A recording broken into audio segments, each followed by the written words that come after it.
So third and manageable here again for Lane in the offense. And they're going to bring Allen back out with a late substitution here. The Hornets have struggled mightily on third downs. Let's see if they can get a conversion. Bison's playing tight pressure. They had the secondary to do it. 3rd and 3 on the 31. Lane gets the snap, drops back. Going, take a shot. He has Eric Scott, throws it up. It's completed on the play. Scott still running, gets inside the 30, and what a play and what a catch there by Eric Scott, giving his playmaker a chance to go get it. And a nice throw by the freshman. And him and Lane and Scott have some rhythm. When he came in, he threw a 42-yard bomb to Scott just like that. Scott has the height advantage. He's shown that he can make these type of plays deep down the field. I like that they're going to attack down the field and not play conservatively. Gain of 41, Derek. How about that play? Yeah, it was a terrific pass on that one. Lane in the gun. Allen to his left. Scott and Frazier to his left. Takes it. Allen gets it. Actually, it's going to be Lane keeping it. And he's going to maybe get back to the line of scrimmage. And we've talked about when Rivera was, he was playing, it was an audition because he could be the starter. The same thing for Lane. If he can take control of this quarterback position and finally give them some security, it would be a huge blessing in disguise for the Hornets. So no gain on the play, ball on the 28. This may be the last play of the first quarter. 2nd and 10 as we're about 15 seconds remaining, so this probably will be the last play, barring an incomplete pass. Lane gets it, gives it to Allen. Allen has some room, has a blocker, runs right. It's going to be taken down. And we got a flag on the play. That could be a face mask possibly. And that face mask will bail out Allen because he was just too indecisive. He had all the room in the world if he wanted to go all the way to the edge or if he just wanted to hit the hole and get the first down. But he just waited too long, and everybody kind of recovered.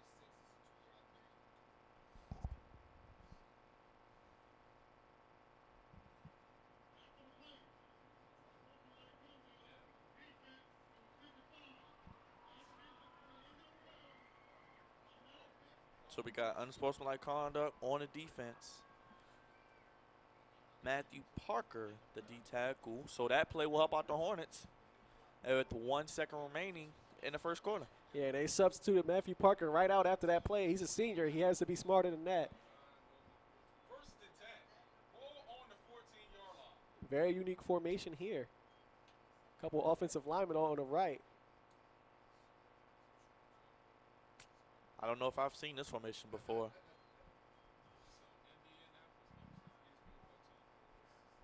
Lane gives it to Allen. Allen runs up the middle, has some room. Gets a nice gain on a little tricky formation there. I didn't know the offensive lineman could be spread far like that. All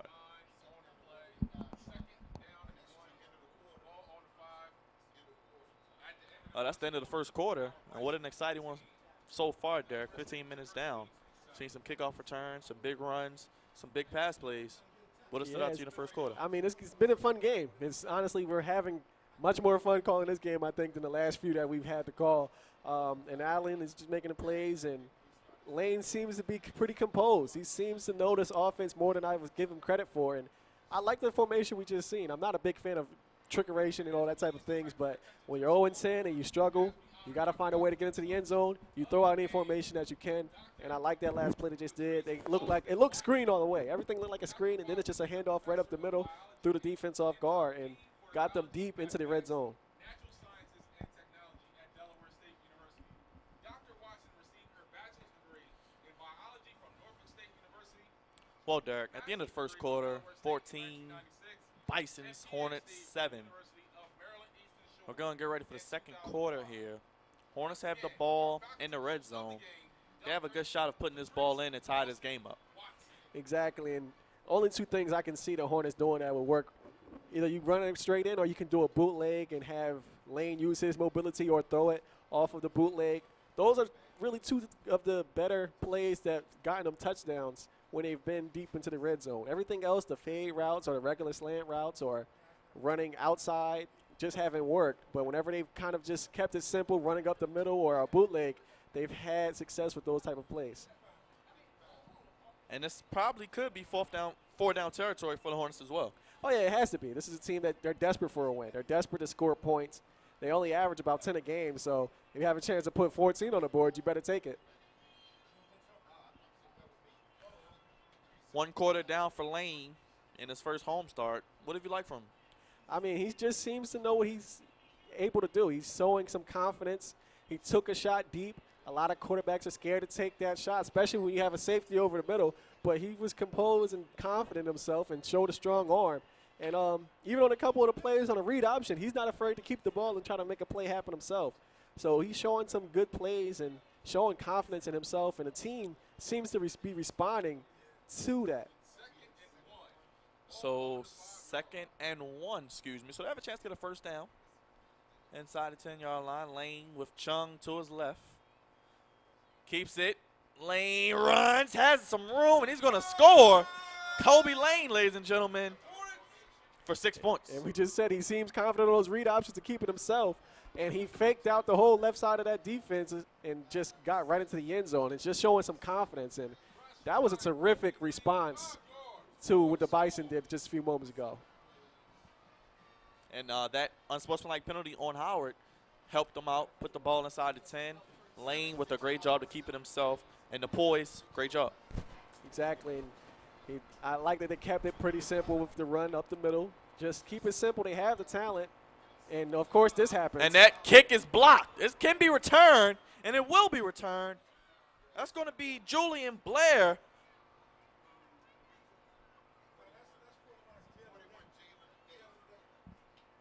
Just like Jalen Day, the weak side linebacker for the Howard Bison, will return this all the way for 2 points of their own.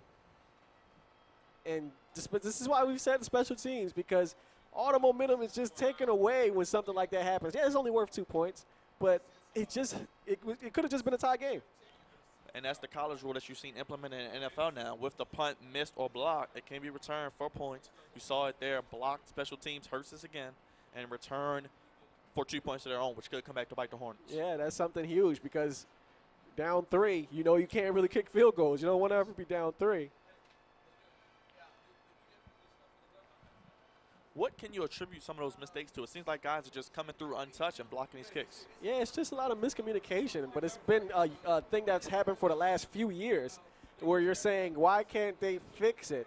Sometimes blocks happen on the edge just because somebody jumps the line very good, but to see them just run right up the middle, right in the kicker's face, that's more on the coaching staff than anything else. It's not the players, because it's been a whole bunch of list of players for the last few years that's made the same mistakes, where you can't say it's just that guy. It has to be something with the coaching staff not getting the job done in terms of preparing them, and just not what you like to see. It's an extra point. You got to make those happen. Got to score on it point after. And you got to think teams know this Hornet special teams is vulnerable.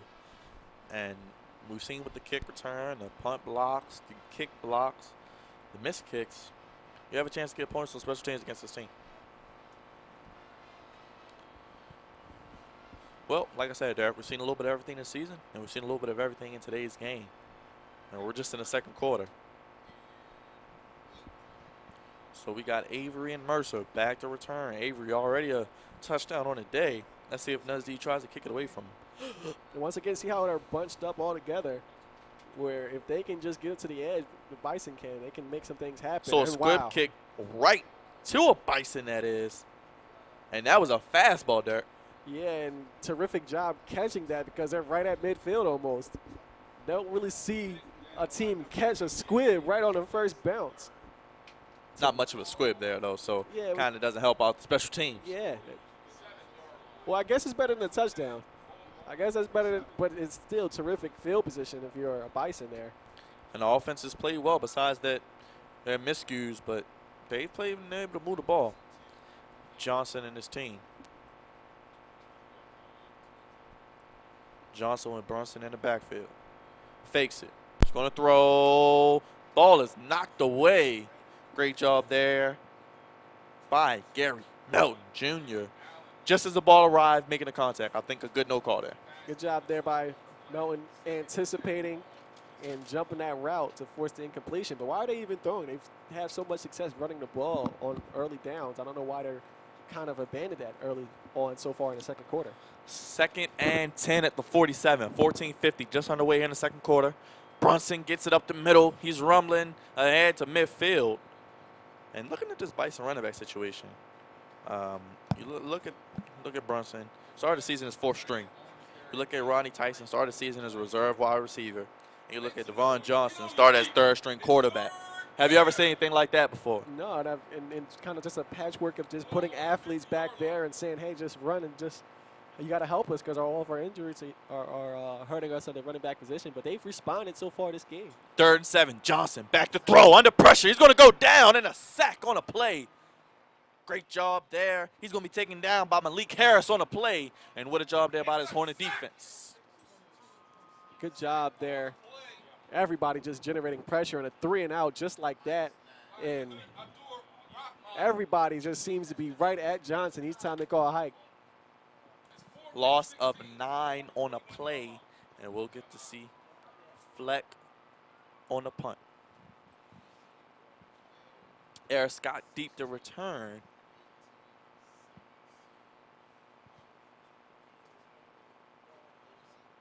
Fleck almost gets it blocked, but that is a sky-high punt. You talk about hang time, but that's going to go into the end zone for a touchback, and you don't see many of those from Fleck. Yeah, but he did what his job was to do. He punted that high, and they had a lot of hang time. They just didn't get to it because they were afraid of a punt block, so they had everybody back. But, yeah, his leg is impressive. We've talked about it, and we just seen it on display right there. And if I'm the Hornets, you know he's going to punt it for every play. I'm sending everybody to block it. Yeah, and when you do that, there's nobody to come there and cover the punt to keep it from being out of the red zone. So good strategy by the Hornets. And they almost got there. They almost got there. Chung, if he might have dove, might have gotten the block, but he didn't want to risk a penalty, which would have led to a first down for the Bison. So.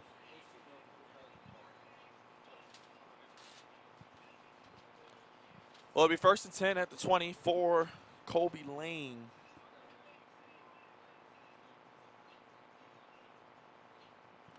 And just getting some info from the sports director that Kalen Johnson's been sacked 18 times in the last 10 quarters of play. A lot of that is just he's taking a little bit too long to diagnose everything that's happening. He's just not doing a good job of seeing the field. He's holding on to the ball too long, as we just seen on that last possession. One thing they have to do is for the Bison is give him some quicker reads because he's holding that ball too long, and he's hurting the offense with all these sacks. Well, you think about it there. Look at, he seems a little hesitant to throw sometimes. He feels the pressure and starts to tap dance a little bit, and then that causes him to make the mistake or not make the right throw or get taken down. Exactly, and that's the catch-22 of having a young mobile quarterback is whenever something seems uncertain, they want to get out and escape. He has to stay strong and tall in that pocket and just rely on his O-line to make the right decision and get that ball out. Lane gets it. Handoff up the middle. Short gain on the play for Eileen on the carry. And so it'll be 2nd and 9. Eileen really hasn't gotten much inside. When they had gone to the edge, they've had better success. The Hornets, no matter win, lose, or draw, are down by 20. They stick with the run game. You have to stick with the run game. Never want to be one-dimensional. And when you have a dynamic back like Eileen, you want to give him the ball as many times as possible. 13 minutes remaining, 2nd and 9. Hornets with the ball on the 21. Eileen beside Lane. Lane the lefty. Fakes it. Lane's going to drop back to throw. Looks. Going to keep it himself. Throw it across his body. Had a man, and that pass is a little bit off, but Jeremiah Williams is the intended receiver. Yeah, Williams has to help his freshman quarterback out and make that catch. It did hit him in the hands, but that play looked broken from the beginning. It looked like Lane didn't know where Allen was, and he kind of hesitated on handing him the ball, and he almost created something positive out of nothing. But now it's 3rd and long. The defense just made such a great job standing on their possession. Don't want to give the ball right back. 3rd and 9 on the 21. 12:40 remaining. Let's see if the Bisons bring the blitz.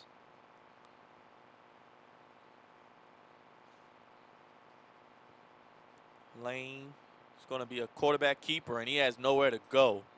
Brought down immediately. So that's going to be taken down by Richard Johnson. And good job by Bison, especially Johnson. diagnosing that play from the very beginning. He was not fooled. And it seems like he was a spy in that situation regardless. So he definitely sniffed that out and made a great play. Loss on a play. Loss of 5 with Avery back to return for the Bisons. McGayu in the punt. And this is the sub story. We know nothing is normal in terms of special teams for neither team. McGayu's punt is a high one again. It's going to be fair caught at the 48-yard line. Well, we'll get to see the Bisons here. Good job there by the Bison on the last possession. And what you want to see now, if you're the Bison, is trying to establish that running game once again. They're not really, they've kind of abandoned that early despite the success that they've had. Please give them a round of applause.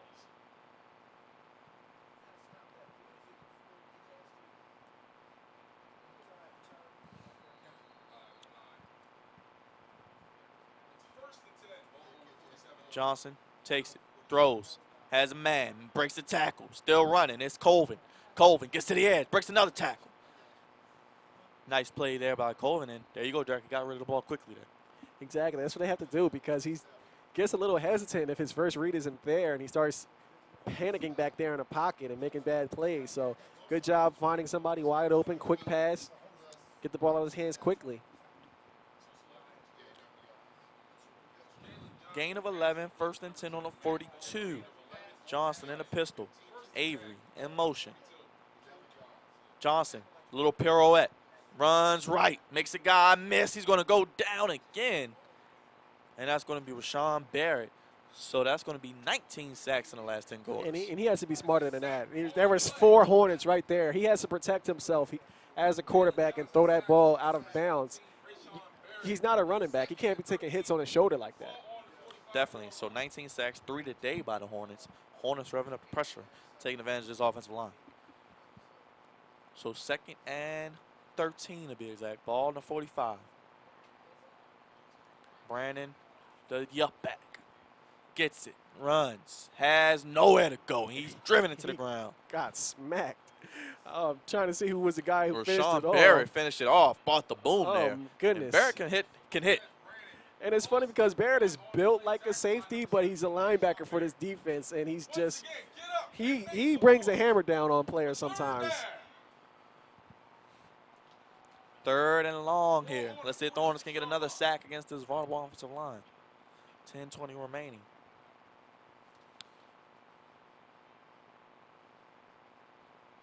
Johnson takes the snap. Looking downfield, nowhere to go. It's incomplete. And good job there by the Hornets. And we got a flag on the play. Looks like it might be on Gabe Sherrod, possibly. And he just has to be smarter than that. He's a junior now.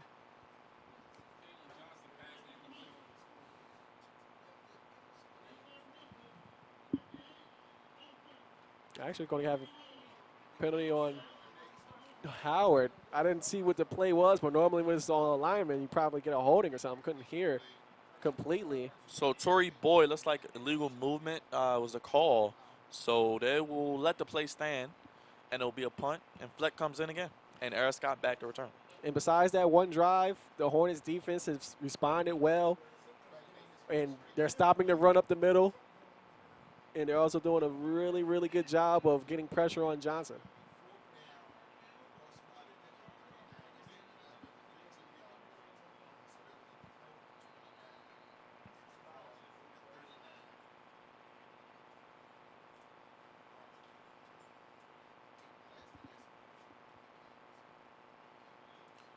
Punt by Fleck.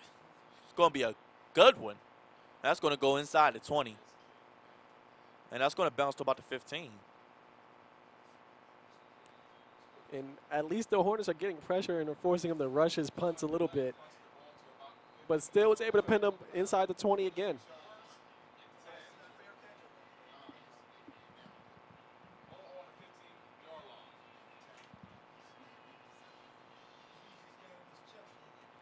We've seen a really good drive by Lane last time on the last possession.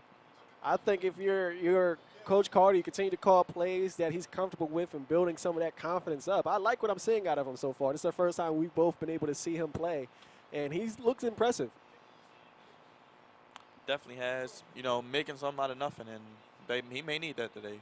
A little magic, a little lane magic possibly to get a win here. Yeah, and if he puts another point up on the board and gives the Hornets 20, you're saying, wow, that's one of the higher scoring games of the season. So he's done a good job of having control of the offense. Even though he's made some mistakes, he doesn't seem to know the plays 100%. He's made a couple mistakes in terms of the read option and everything, but he just seems confident in what he's doing.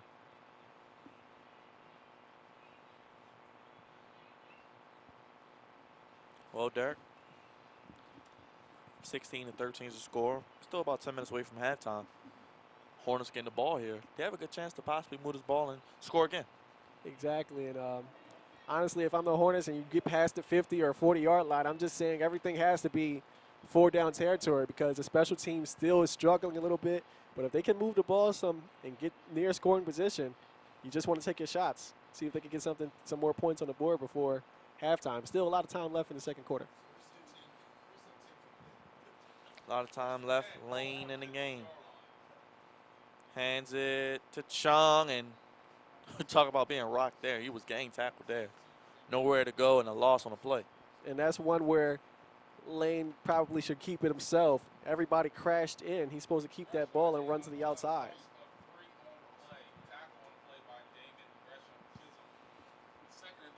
Second and 13 on the 12. Hornets backed up there. Lane keeps it again, much like we saw on the touchdown play, flag on the play. Good job by Day on a tackle against Lane. But let's see what the flag is.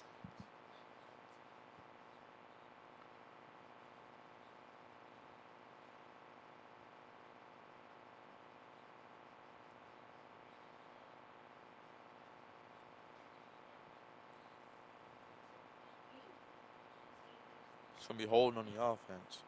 I think they're going to call down the receiver, Aaron Scott, on the outside. And one thing we've talked about is not being pinned back to their own 10, 5-yard line like they are now with a freshman quarterback.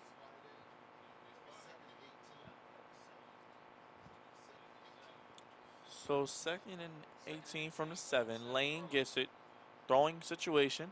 Has Eileen for a short gain on the play. Looks like we've seen the running backs get a lot more involved in this passing game early on in this game. Yeah, Alleen's one of those scat backs, kind of versatile, can put him in the slot, can be, of course, a tailback, special teams player, everything.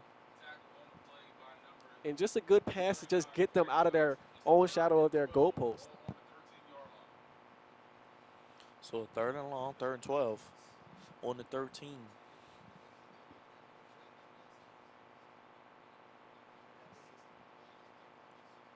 Eileen is back with Lane. Lane throws to Eileen.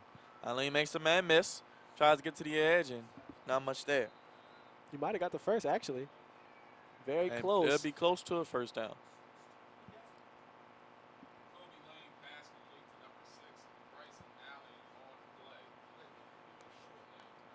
And They're going to move the change, Derek. You're right.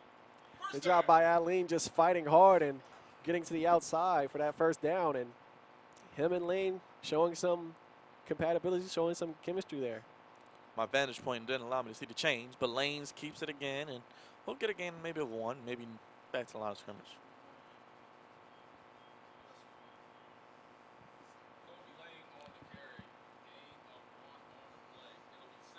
So we're at 8 minutes remaining here in the second quarter. 2nd and 9. Hornets picking up the pace a little bit here. Lane keeps it up the middle, puts his head down, and moves the pile ahead. Lane isn't afraid to take a little punishment. Yeah, but as good as that run was, you kind of cringe. He's the 3rd-string quarterback. How many more backups you have left? He has to be cautious when he makes these type of runs. You can't be putting his shoulder into players. Separated shoulder ends his career. Well, not career, ends his season.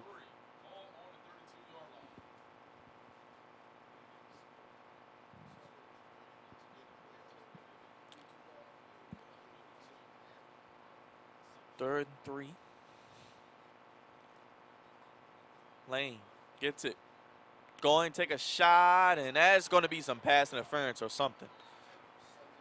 Eric Scott was the intended receiver. It looks like that's going to be on Trevon Hunt. One thing to mention, Bryce Allen made a terrific block on a linebacker that came free. He just threw him. He's only 5'7", like a $160, but somehow picked up the linebacker and just tossed him out the way and allowed Lane to make that pass, forcing the pass interference.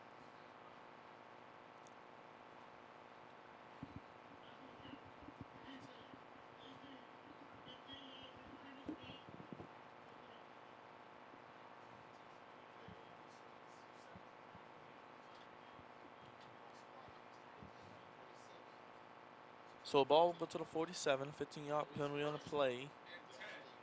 Ball on the 47-yard line. New set of downs for the Hornets after the defensive penalty. Allen's going to lose a yard on that play. And once again, that left side, when they run to the left, they just don't have as much success. No movement at all. Loss of 3 on the play. Tackle by number 19, Elijah Anglin. That'll be 2nd and 13. Ball on the 44-yard line.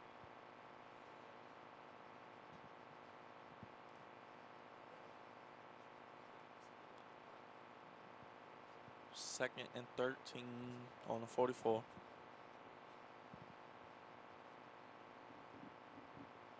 Lane looks over the sideline, gets the play. Lane with 3 receivers to his right. Gives it to Eileen. Eileen to the right. Gets the edge. Dimitri Hill got away with a hold there that allowed Allen to get to the outside. Good run, though, by Allen. They've had success on that right side. We've talked about when they get to the edge, they're a little faster than Bison on the outside. So it's going to be a 3rd and manageable, 3rd and 5 to be exact, on the 48 with 6 minutes remaining.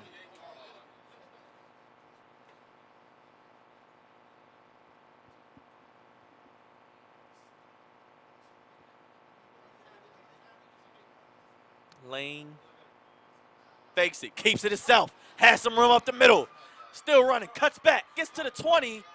It's going to get inside of the 20-yard line into the red zone. And this Kobe Lane is electric. He can run a little bit. And he's making some fans here. A lot of people are cheering for him now. He might, if he can get a win, hey, next year in training camp, it's his job. It could be his job. It could be his job. The dual threat ability we haven't seen because Obado has been hurt on and off. Rivera, more of a pocket guy. Can move a little bit, but Lane looks like he can do a little bit of everything. Yeah, and the offense is responding to him. They seem to enjoy playing with him. Lane fakes it to Eileen, throws, and it's going to be tipped and caught. What a play there. Nate Ortiz. And he just threw a bullet because the safety was there. The safety was there to make the interception. But Lane just showing a bullet of a pass and terrific play. And each time he makes a play, he's so energetic. He's pumping his fist. He's jumping up and down. The offense is responding to him. And you talk about a bullet, a dart. You saw that there and from Lane Ortiz. And I know everybody might say we might be jumping the gun and everything like that. But remember, this is one of the better secondaries in the MEAC.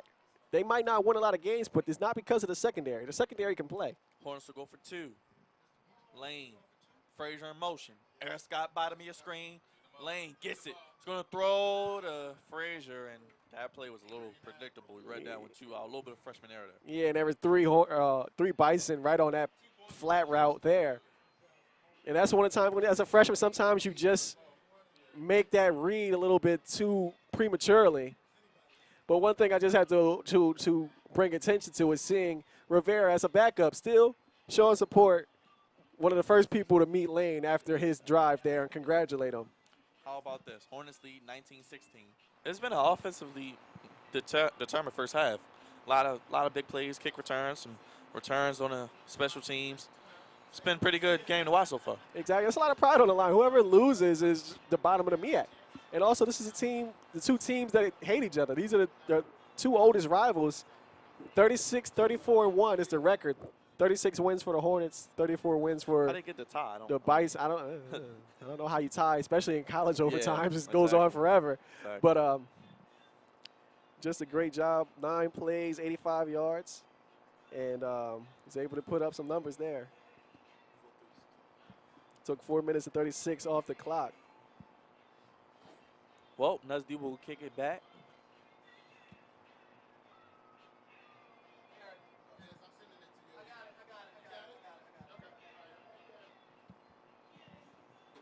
Kick is a short one again. It's going to be taken by Tyson. Tyson looking for room. Runs up the middle, gets to about the 36. And they almost ran into each other on that one.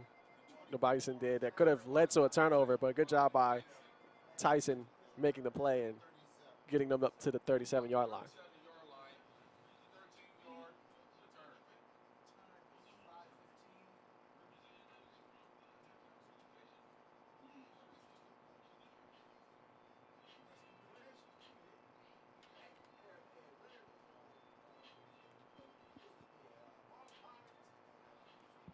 First and 10 on the 37.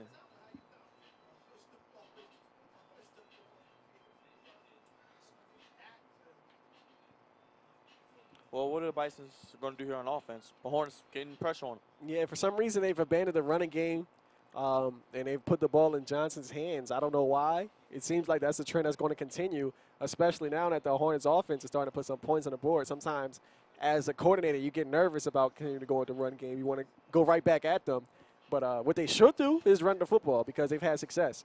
What they are probably going to do is going to see a lot of shotgun, a lot of Johnson throwing the football.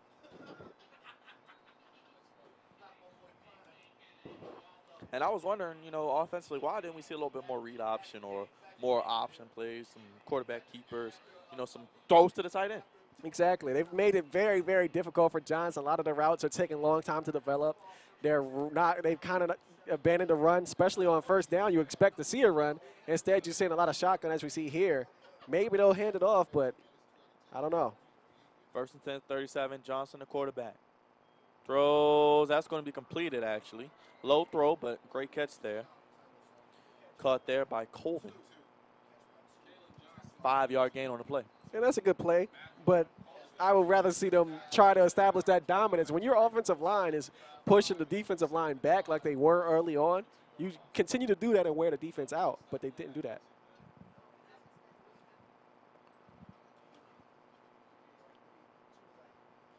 .440 remaining. Johnson in the gun. He's going to throw short to Tyson. Tyson is going to be rocked. And Sherrod just seems to always be around the football. Recognized it was a kind of a screen on the outside and brought Tyson down way behind the line of scrimmage on that one.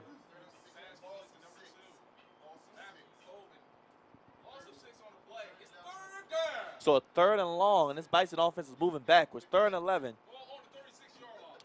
Looks like the Hornets want to bring pressure, especially Barrett. He seems like he's ready to come up that A gap. And we've seen this offensive line not be able to hold the blitz.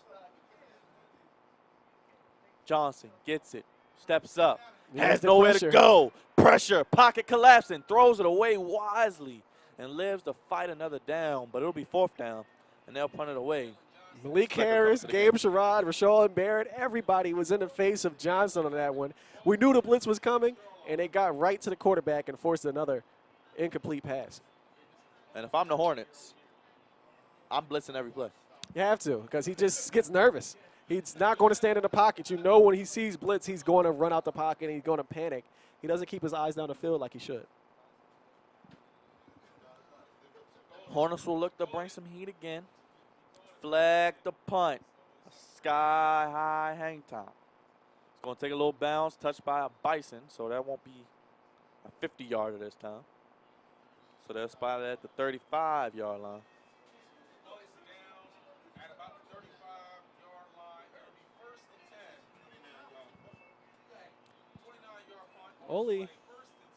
The punt was very high, but only 29 yards, so the Hornets will get good field position. And Lane, he's really been impressive so far.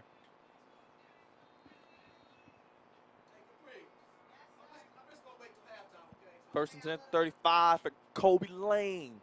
Could he be the next Hornet star at the quarterback position? Time will tell, but today he's playing well. Hornets have a 3-point lead. Lane keeps it. Going to step up, keeping those eyes downfield. He's taking a shot. Nowhere to go, but great job there standing in the pocket and taking a bit of a hit there on the play. And it was pretty covered well, but he just gave his guy a shot, just threw it deep. It was one-on-one coverage. I like that they're being aggressive. Give this guy confidence. He's believing in himself, so take a shot when you have an opportunity. Good job there by the Howard Bison secondary not to be fooled on the play action, though. 2nd and 10, 3:42 remaining till halftime. Lane in the gun, as we've seen most of the day. Hands it, keeps it itself. Great fake there. And it sets up a third manageable. And he likes to really keep the ball on these read options. You don't really see a quarterback keep it as many times as we've seen, especially when he's running up the middle. He's running up and challenging these linebackers and making people miss. It's scaring me because who backs him up after if he gets hurt, but he's at 6'2", running hard right 215. I think he can take a few hits there. And he showed it. He's showing that he can really take some physical hits, and he's playing very well. Gain of 8 on that last play. 3rd and 2 at the 43. We're at 3 minutes remaining. Lane fakes it again. He's going to keep this, runs to his own guy, and not much there on the play, and that's going to be decision time for the Hornets. And Blanchard kind of got in the backfield early to stop the run. And you see Coach Carter signaling his team. They're going to stay on the field. I don't know. I think he probably would punt it in this situation. They're on their own side of the 50. But, hey, last game of the season, want to show some confidence in your offense. Lane, 4th and 2, no gain on the last play. Could they be trying to draw the Bisons offside?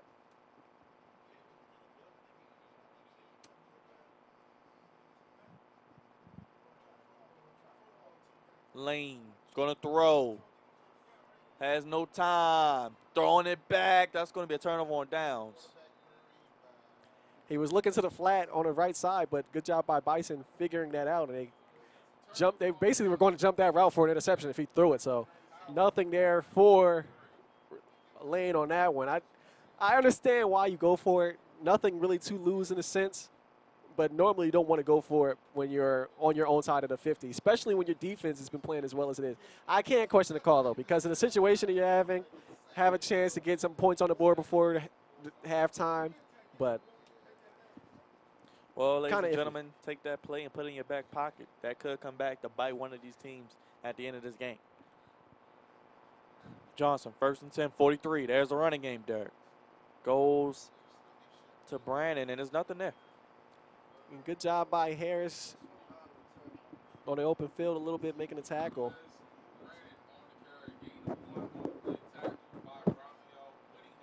Actually, that was Whittingham on a tackle. Well, I think the Hornets are just doing a good job of bringing everybody to the line of scrimmage. There's nowhere to run or nowhere barely for Johnson to drop back to throw. 3 receivers to Johnson's left. Johnson, quick read to Colvin, and I think Johnson's going to realize you got to get rid of that ball quick. Yeah, that's the one route they've had is that little hitch route in the middle of the field because they're allowing him to get there. But they're making great tackles, the Hornets are, in the open field to keep them from first downs after that pass is completed. 3rd and 4. Hornets would love to get a stop here, but this could be 4-down territory for the Bisons. Johnson gets it, throws, and that's going to be complete for a first down to his receiver on a play to Mel, Tamlin, Anton. And Burton just couldn't turn his head quick enough. If he did, he picks that off and is running into the end zone. But good timing route, though, by Johnson. He probably would have went for it on 4th down regardless. Johnson gets it, no huddle. Wow, that's going to be a big run, and he almost makes a man miss. What a juke on that one. Quaz Brandon, ladies and gentlemen. We talked about that. He started as a 4th-string back, showing why he's number 1 on the depth chart now. Yeah, he's showing some explosiveness on when after he gets his first couple of steps. If he's still moving, he has some explosiveness, some suddenness to his runs. 1st and 10. It's going to be given to Brandon again. We're almost at halftime, so time is of the essence. Both teams have their full repertoire of timeouts, though. And we got a timeout here by the Bisons. So we're at 41 seconds remaining, 2nd and 11. Bisons probably aren't going to try to kick a field goal here. They're going to try to score 6. You would think so, and because they've been in this situation before and they went for it, so you probably 4-down territory. But if they can get maybe 5 or 6 yards and get closer, then maybe they go for a field goal to tie it up. But will this play go back on Coach Carter? Did he give his team a little bit too much confidence and go for it when he shouldn't have? Well, Derek, Hornets defensively have done a good job bringing pressure. But you see now Bison's adjusting offensively, getting rid of the ball quickly. What do the Hornets have to do now? Well, you've got to challenge some of these receivers because I have yet to see him throw a ball deep down the field. A lot of the passes have been short. The receivers are running down the field, but he's not throwing it to them. He's getting sacked or throwing it out of bounds. He's only really gotten rid of the football when it's been a short pass. So challenge these receivers, disrupt some of these timing routes, and let's see if the quarterback can make something happen when his first read isn't there anymore. Let's see what the Hornets do. Maybe make him go through his progressions. Take away that first read, that quick hitch, as you pointed out, and see what he can do. Exactly. His first read seems to be a hitch route every All time. time. So maybe if you jump the hitch route, maybe he panics and throws it somewhere else where the ball shouldn't be thrown. Well, back in play, ladies and gentlemen. 2nd and 12, 41 seconds remaining. Bisons with 2 timeouts, Hornets with 3. Bisons just used their first. Hornets look to bring pressure. They do. Johnson taking a shot, throwing up for grabs, and that ball is knocked away. What a job there by J.R. Robinson, a senior on senior day, making a play when the lights are on bright. And that's exactly what we wanted to see. Challenge these receivers. They brought pressure and just had, hey, one-on-one on every receiver. And let's see if this quarterback can make a play. And on that one, he did it. 1-on-1, 50-50 chance for either one. So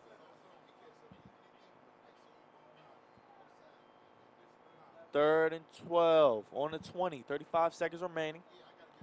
Coaches are on the field for the Bisons, so we'll see what happens here.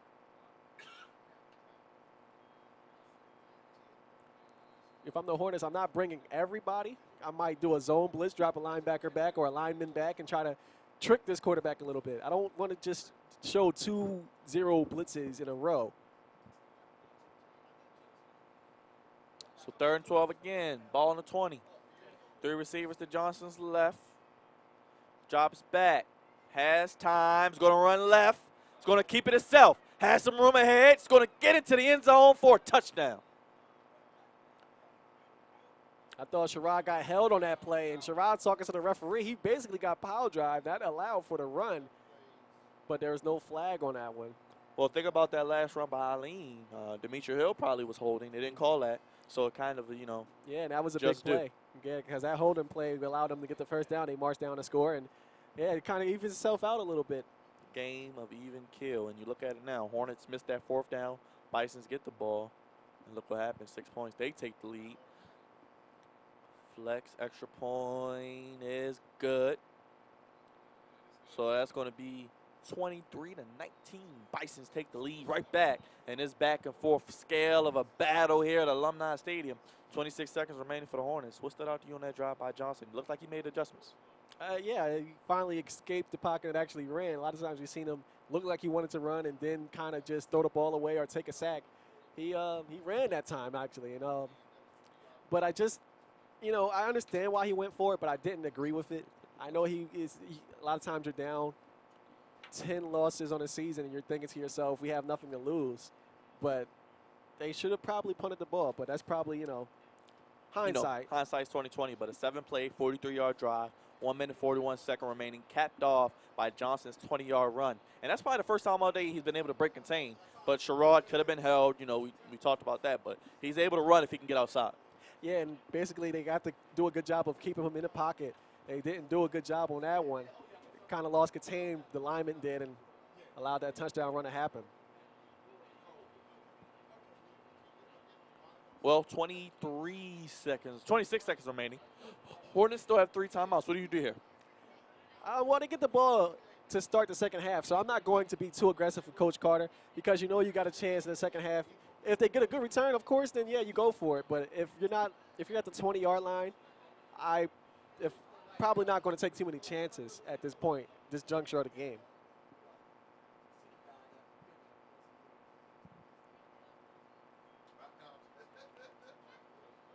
It's going to be a touchback. So no chance for Eileen to recreate some magic there. And think about the last 2 kick returns. He was able to get good returns because of the penalties. After this touchdown, there was a Both times it was unsportsmanlike conduct that forced those kicks from the 20. This time at the regular possession, and he was able to kick it out into the end zone. Looks like the Hornets will come out in the victory formation, kneel, and concede the trailing, 23-19. But like you said, they get the ball to come out. Exactly, and they have a chance, and you don't want to be down by double digits because you got too aggressive towards the end. And that probably will just take us to the end of the first half. So, Derek, heading to the first half, it's been a fun one.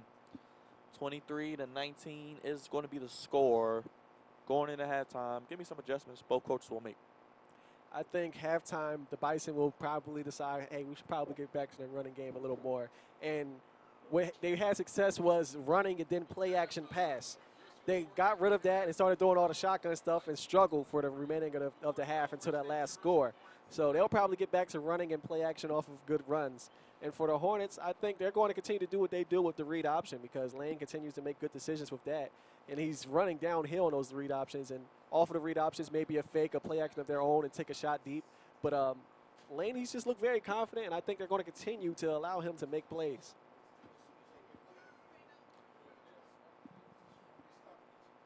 Well, Derek, we'll take a break here. We'll regroup, get something to drink, get our breath back.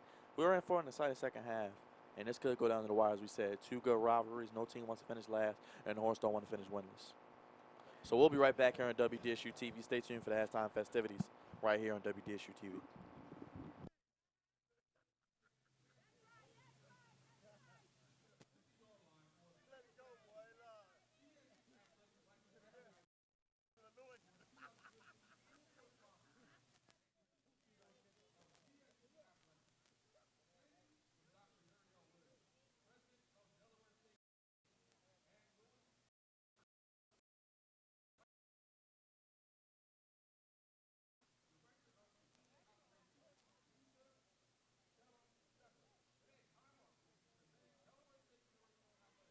Check for 18,000.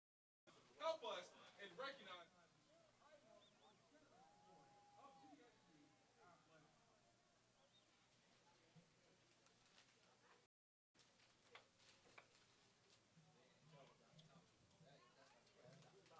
Yeah, I was gonna say, that's not.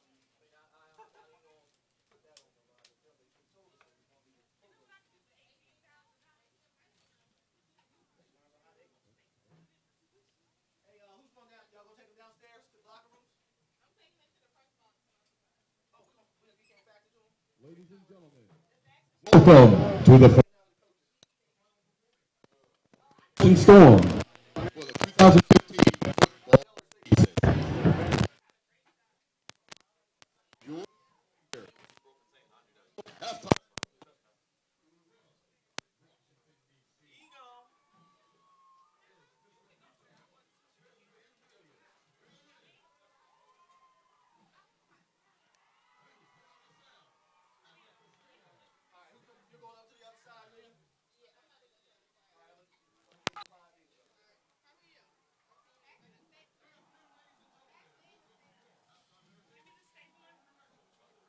Johnson.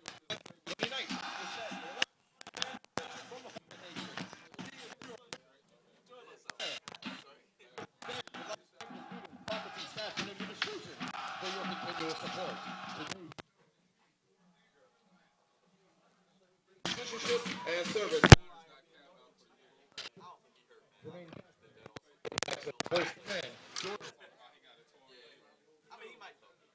E.P. Ladies and gentlemen, and now the final act of the approaching Storm football season. Ladies and gentlemen, it is time. Whose one mission to explore new songs and new marching maneuvers. Ladies and gentlemen, it is time. For the band whose motto is, it don't take many to do a plenty. Ladies and gentlemen, it's time for the band that has been to London, Paris, Germany, the Netherlands, and China. Ladies and gentlemen, are you ready for the most electrifying band in all the land. The approaching storm. The approaching storm. Ladies and gentlemen, I give to you the approaching storm.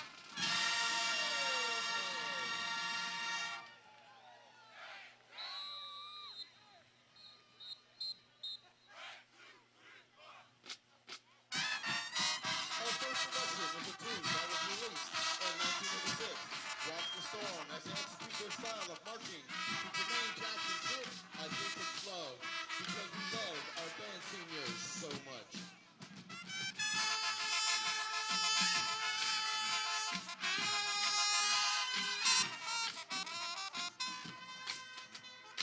And there it is, the three letters that stand for excellence, DSU, for Delaware State University. Ladies and gentlemen, if you know DSU, stand up and show some love.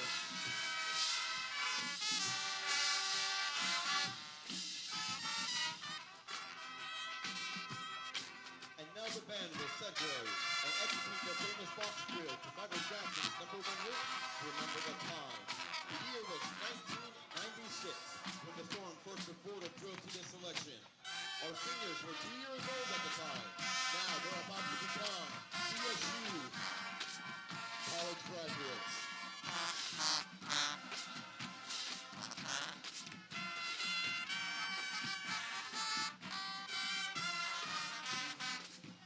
As the band forms a giant box, check out the approaching storm, the style, the flash of paint, the electricity, the discipline and the grooving. It's the DSU on the back that lets you know for a fact that the approaching storm marching band is one of the most electrifying bands on the land.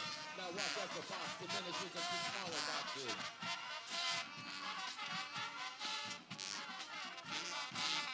And now to mark the end of the era of excellence of our seniors, X marks the spot.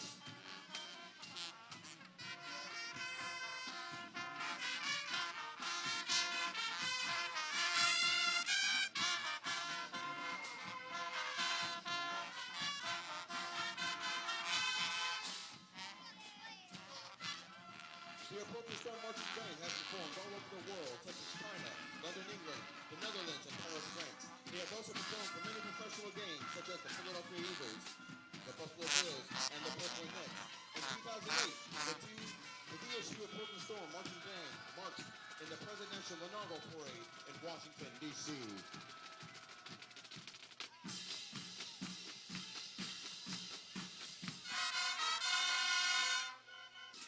At this time, we'd like to invite back for his return to the podium, a true legend in college marching bands, one of the greatest innovators and arrangers in the history of college bands, who was also Associate Band Director at Delaware State University for 4 years. He is one of the founders of the Approaching Storm Marching Band. He is also the brother of our Director of Bands, Mr. Randolph Johnson. Ladies and gentlemen, watch and listen as Mr. Roy Johnson conducts the band in his arrangement of the Boys to Men hit, End of the Road.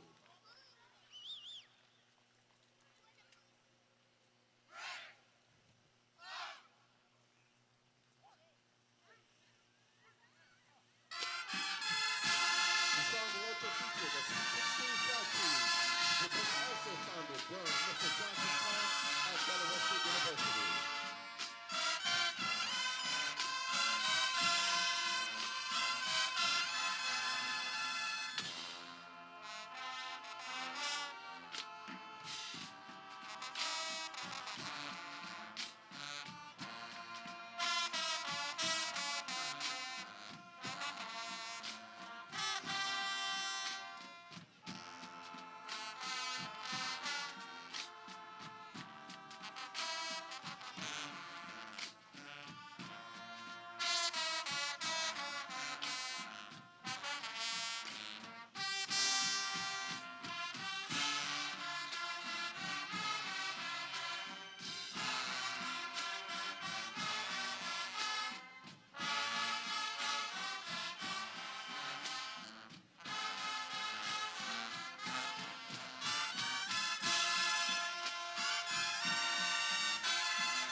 Mr. Roy Johnson, and the Sweet 16.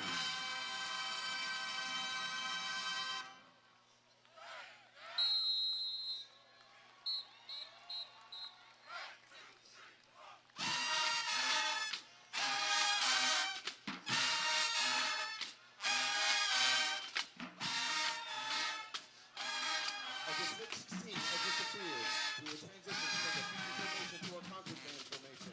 The team emblems, it's real. The selection was arranged by PhD grad, who was also a band director at Largo High School, Mr. Lonnie Elias. The Largo High School band performed at our homecoming, and we would like to thank Mr. Elias for sharing his talent in the band with us.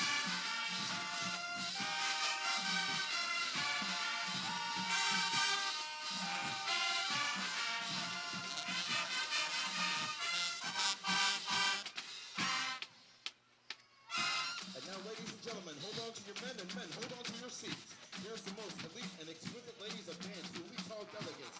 This is another Roy Johnson arrangement admired by fans throughout the country. It is George Dukes, I Remember.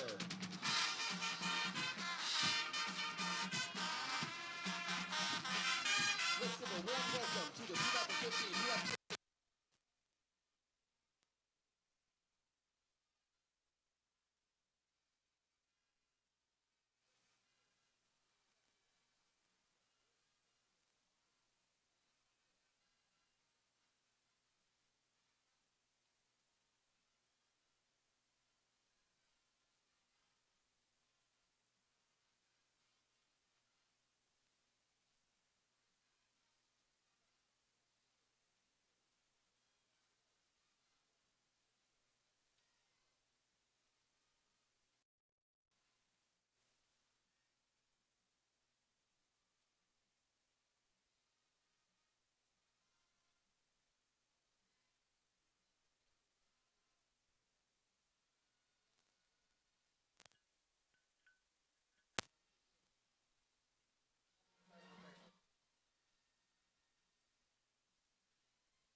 Ladies and gentlemen, the seniors for today.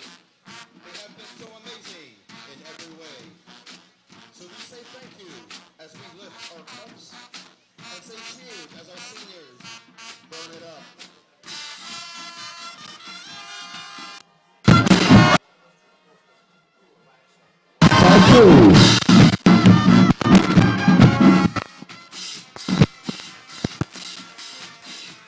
Now it's time.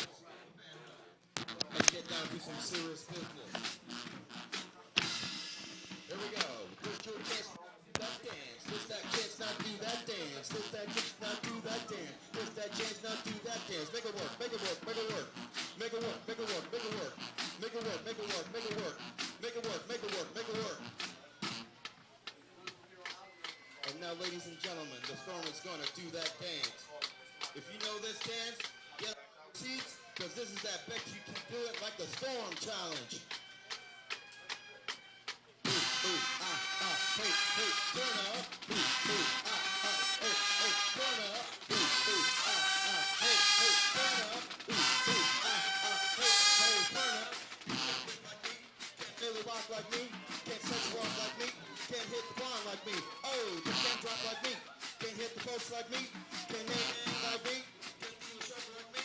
Oh, now here we go. 2 times to the right, 2 times to the left. Right hand, hands up, go, stomp. Now separate. Do your dance now. Looks like a little battle. Manny, do your dance. Go. Now Now, BJ, do that dance. Go.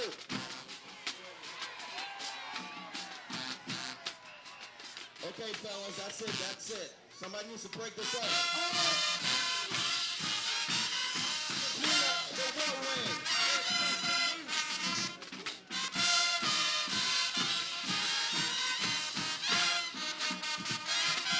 The storm is busting loose. The storm is busting loose. Busting loose. The storm is busting loose. Busting loose.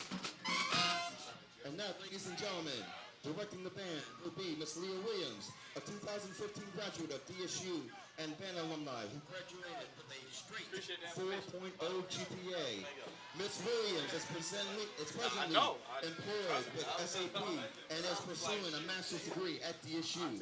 Watch and listen as she conducts her arrangement of Ben King's classic hit, Stand By Me.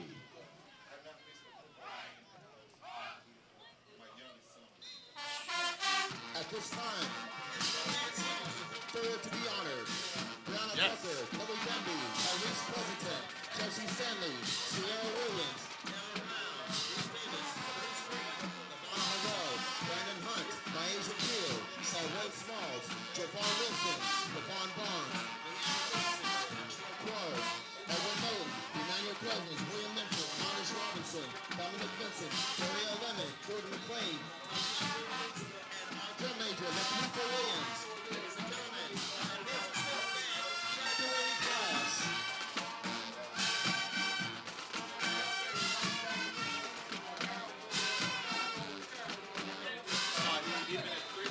And now, ladies and gentlemen, how is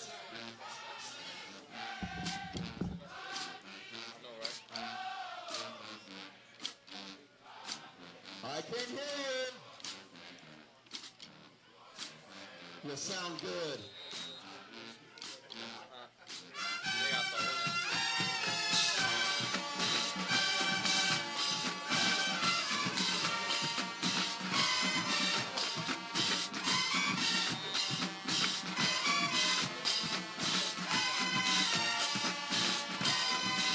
The approaching storm.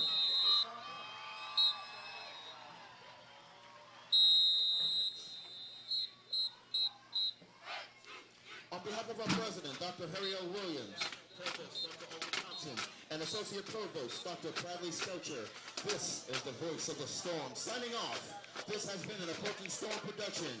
Thank you, ladies and gentlemen. But before we go, we'd like to top out the show with this. Ladies and gentlemen, I give to you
off to his right.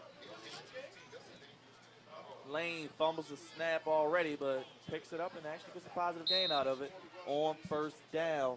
It'll be a short gain of about 2 on the play. Kobe Lane on the carry, gain of about 3 on the play. It'll be 2nd and 7. Ball on the 28-yard line.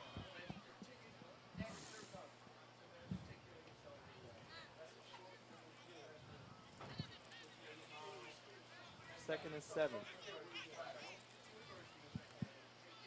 Eileen gets it, has some room, running right, gets to the edge, and gets close to another first down. And we've mentioned when they've ran to that right edge, they've had success. And just another one where Dimitri Hill and they're blocking and they're pulling the guards. They get a lot of good positive gains running on that right side. So that's going to be a first down for Eileen, making something out of nothing.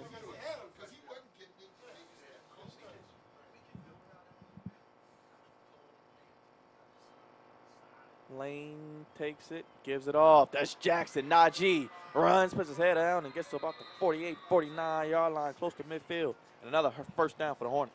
And Najee Jackson actually converted to a tight end before the beginning of training camp this season, but still showing you he knows how to run the football. The senior has been in this program for a while. Like to see him shine a little bit during senior day. Lane standing at gun, Eileen in motion. Going to go to Eileen on the screen, and there was nothing there, and no block by Frazier, and they sniffed that play out immediately. And the play would have worked, but Johnson just blew up his guy who was trying to block him, and it was kind of slow developing, but he had some space. The ball just kind of hung up in the air a little bit as well.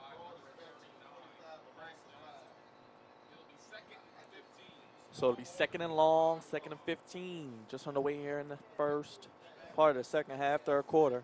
Ball on the 45 for the Hornets, 2nd and 15. Lane with 3 receivers.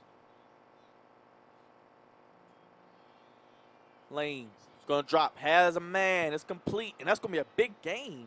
Close to another first down, a gain of about 14 on the play, and that pass going to be completed to Jonathan Jones. And a good job there just going through his progressions. He wasn't the first read. His head was turned to the left. He looks back to the middle and sees Johnson there, or Jones there, and makes a good pass.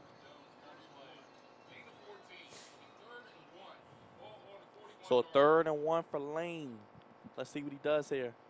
Don't be surprised if he keeps it himself. Lane mishandles the snaps, going to keep it, and he breaks the tackle, but Bison swarmed on that one. Nothing on that 3rd down. A couple of bad snaps in this possession. That one cost him a first down. He gets a good snap. He's getting his that first down there. Got to do a better job there on the exchange. Once again, the Hornets, they just are going to go for it each time, it seems like. 4th and 3. 3 receivers to the right. Eileen moves beside Lane. Bisons may look to bring some pressure.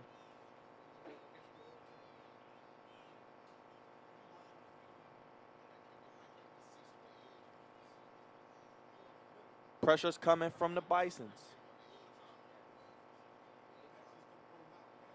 Lane gets it. Pressure coming. Throws.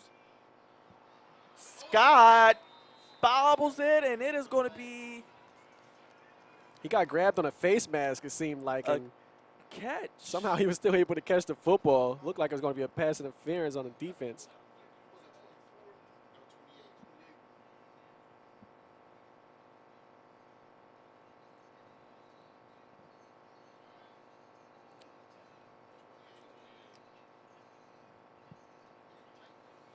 Looked like the cornerback Kenneth Russ there committed a pass interference, or at least So we got a a defensive holding.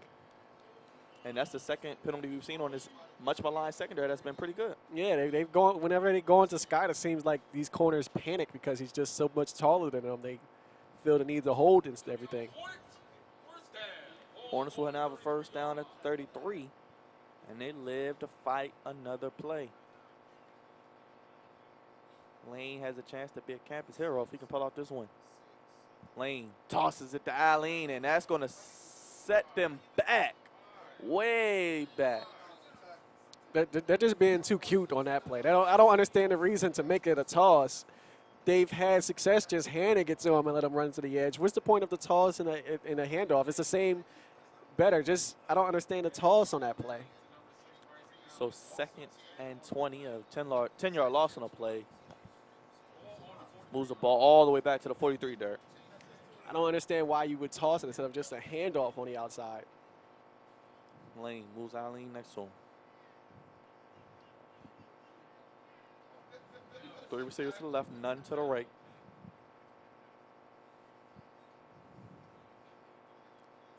Lane looking deep. Going to go deep. Has a man. It's over. Shoots him. He was trying to hit Frazier. Frazier had a step.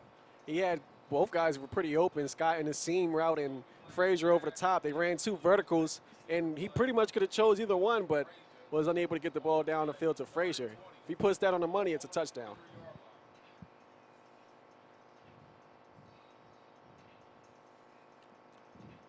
Well, 3rd and 20. What do you do here on the offense? I mean, you got to go try to get a chunk of the yardage. They're not afraid of going for it on 4th down, so maybe get 10, 12 yards on 3rd and then have 4th and 8, see if they can get something on there. So there's still 2 downs here. 3rd and 20. Lane has Eileen in motions, going to give it to him. Eileen runs left, has a burst through, and gets a pretty solid gain on 3rd down. This is probably just outside of field goal range, so probably go for it. And they pick up 13, and now it's a more manageable 4th down to go for.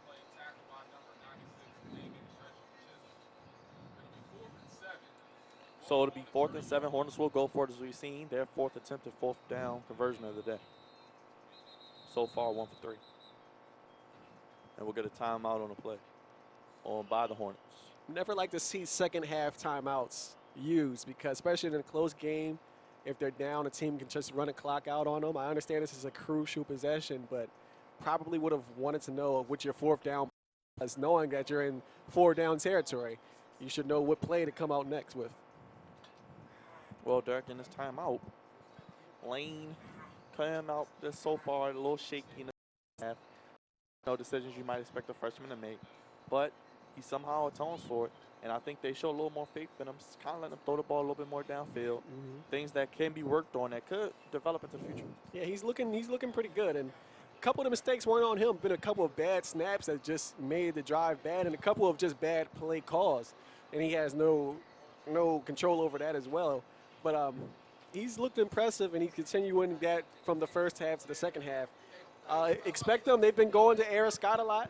Won't be surprised if they go to him again.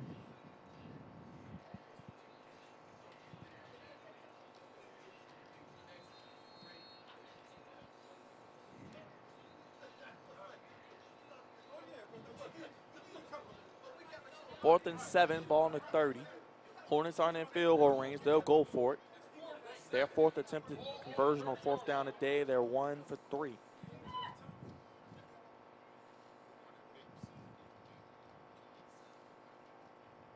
Lane gets it, drops, looking, throws, has a man, going to Scott. Scott tries to reach over the defender to make it, but a great job there by Craig Johnson getting that head turn around the safety, showing his secondary ball skills. Exactly. That ball was just slightly underthrown. He puts that 5 yards out more in front of Scott, and it's a touchdown.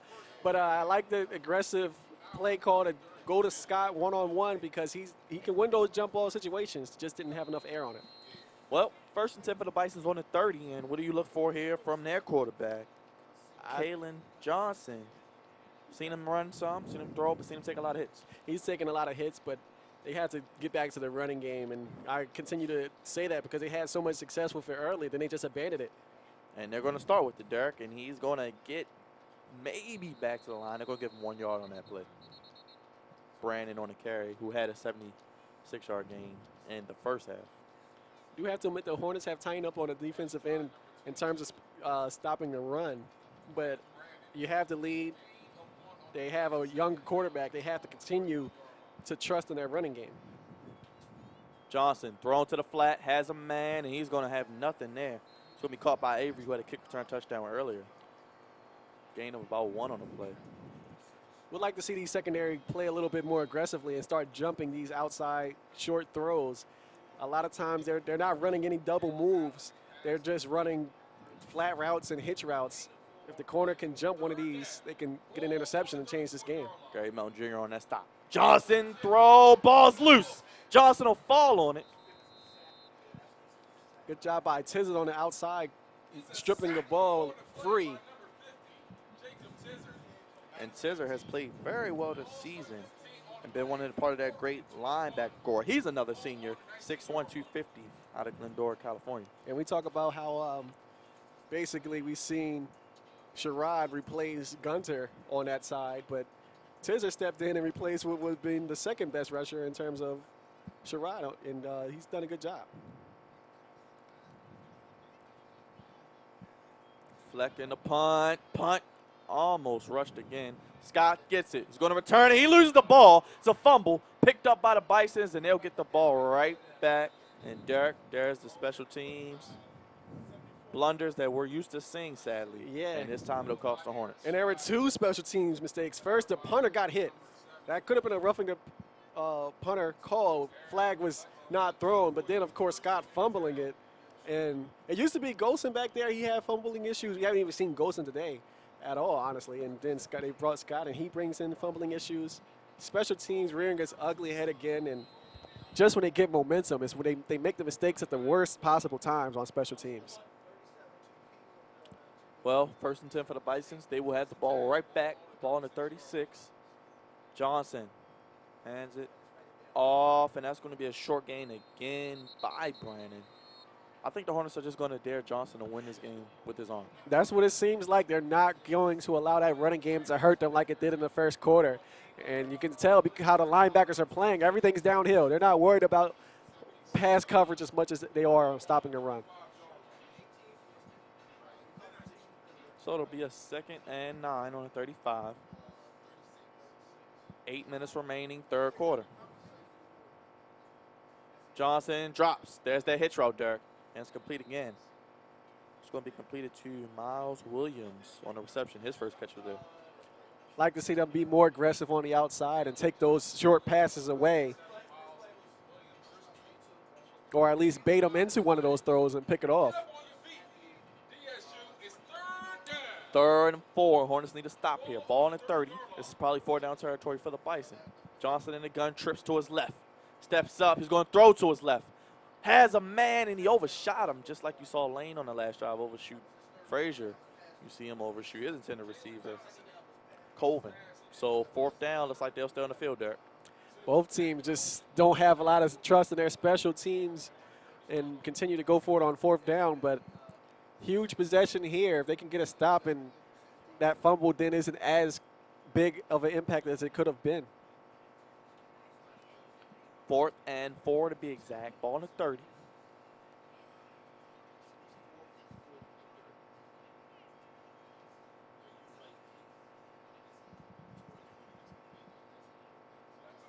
It'll be, looks like the same formation, Derek. Trips to his left.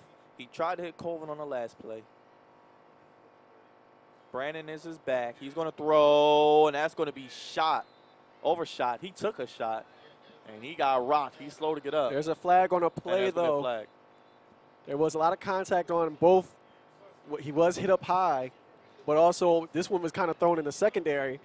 Both the secondary, or the corner and the receiver were kind of jostling for position. Looks like it's going to be on the Hornets.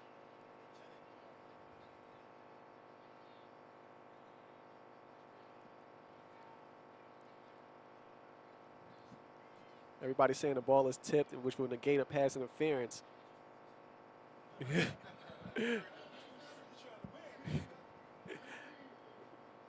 So it's going to be on J.R. Robinson, the senior. Here's a penalty on him, and not a way you want to end your college career. Yeah, and I mean, that's a tougher call. That pass was extremely high, but it kind of was catchable still. So 1st and 10 at the 26 for the Bisons here.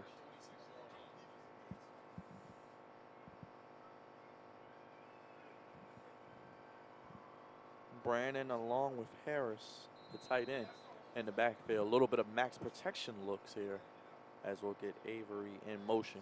Johnson gets it, rolls right. Chased by Sherrod. Sherrod clean misses him, and Johnson turns it upfield for maybe a half a yard. Barely, if anything. Gets back to the line of scrimmage. Good job by Harris on the pursuit. Sherrod took a weird angle. I thought he was going to get to him, but kind of just took a bad angle and missed him. So 2nd and 10 here. We're approaching 7 minutes remaining in the 3rd quarter.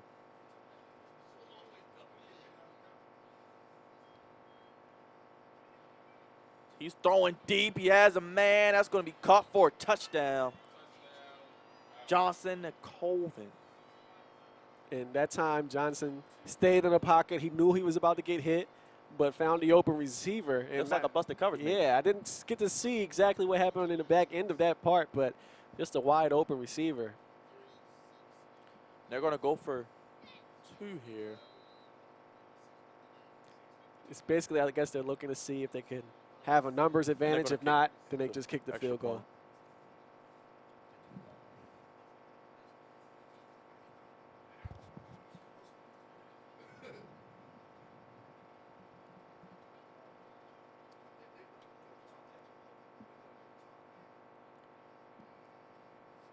Flex kick is going to be a fake. It's going to be kept by, is that Avery again? And Avery with the fake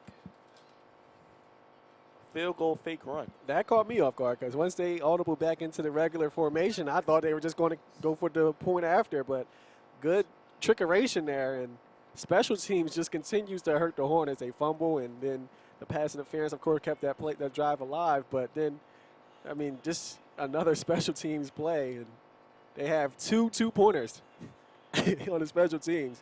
They had a block on the other end, returned that one for 2 points, and then take that in. 6 plays, 36 yards, a 21-yard throw and pitch and catch, and a 2-point conversion there to Avery. So Avery, a run on a 2-pointer and a kick return. And a lot of catches as well in that hitch route. Yeah, it's just he's played very well. He's been a very good player in the space. And taking a lot of momentum away from the Hornets, who are feeling good about themselves after a good first half. And we're able to march down the field and score.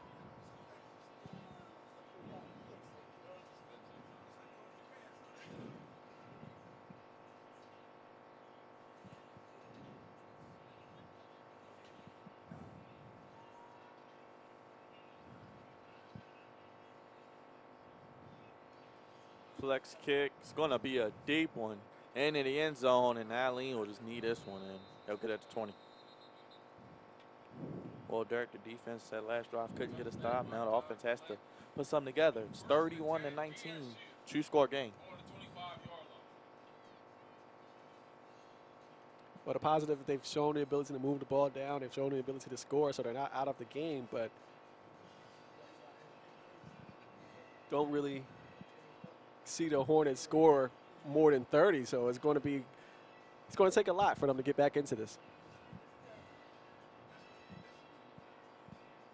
Well, offensively, they're going to have to maybe game's not over yet, still 3rd quarter, but what do you think they're going to have to do? The balance has been key for them.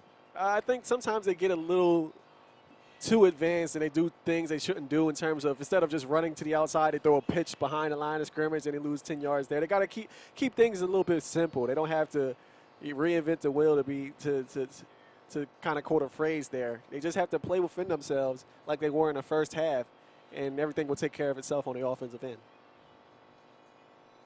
Well, Kobe Lane will probably have the ball in his hands a lot, as he does every play, but probably throwing the ball a little bit more. Yeah, expect him to throw some more, and of course, they always do a good job of mixing a run in. They don't want to be too predictable. Hornets ball on the 25, 20.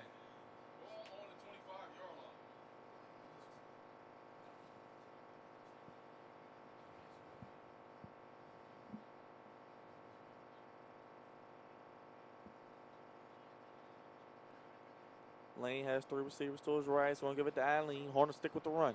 Has some room, still moving. And they're trying to strip the ball away, but Allen holds on to it and gets a solid gain on 1st down. Yeah, good job there by Eileen. Once again, that right side, they continue to gash the Bison on that side. They do a good job blocking that up. Hornets stick with that run game, like we said, no matter if they're up by 10 or down by 10. 2nd and 3 on a 32, a 7-yard gain on first down. Running game is not thrown out the window yet, ladies and gentlemen. Lane gets it. Looking for Scott. Has him. First down. Good timing route there between the quarterback and receiver. And could have possibly been a late hit on that one, but no flag. But a good job by Scott throwing the ball a little higher because they sent a linebacker to kind of bracket Scott on that play, but a good job. And there's a flag. And now a flag does get thrown.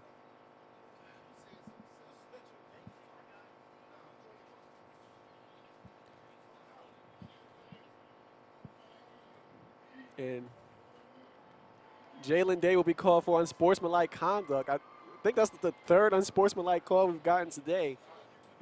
Yeah, these for Bison players aren't afraid. They take those extra hits.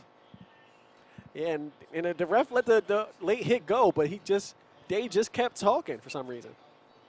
Well, it'll help the Hornets out. Move the ball to the 45, 1st and 10. There's Scott back at the bottom of your screen. Lane in the gun. Allen was to his left. Lane is going to take a shot to Scott. Has him, and that's going to be incomplete. And Hunt, he's a good corner. He's doing a good job. He had inside position and did a good job of not allowing Scott to cut off the route and make a play on a football.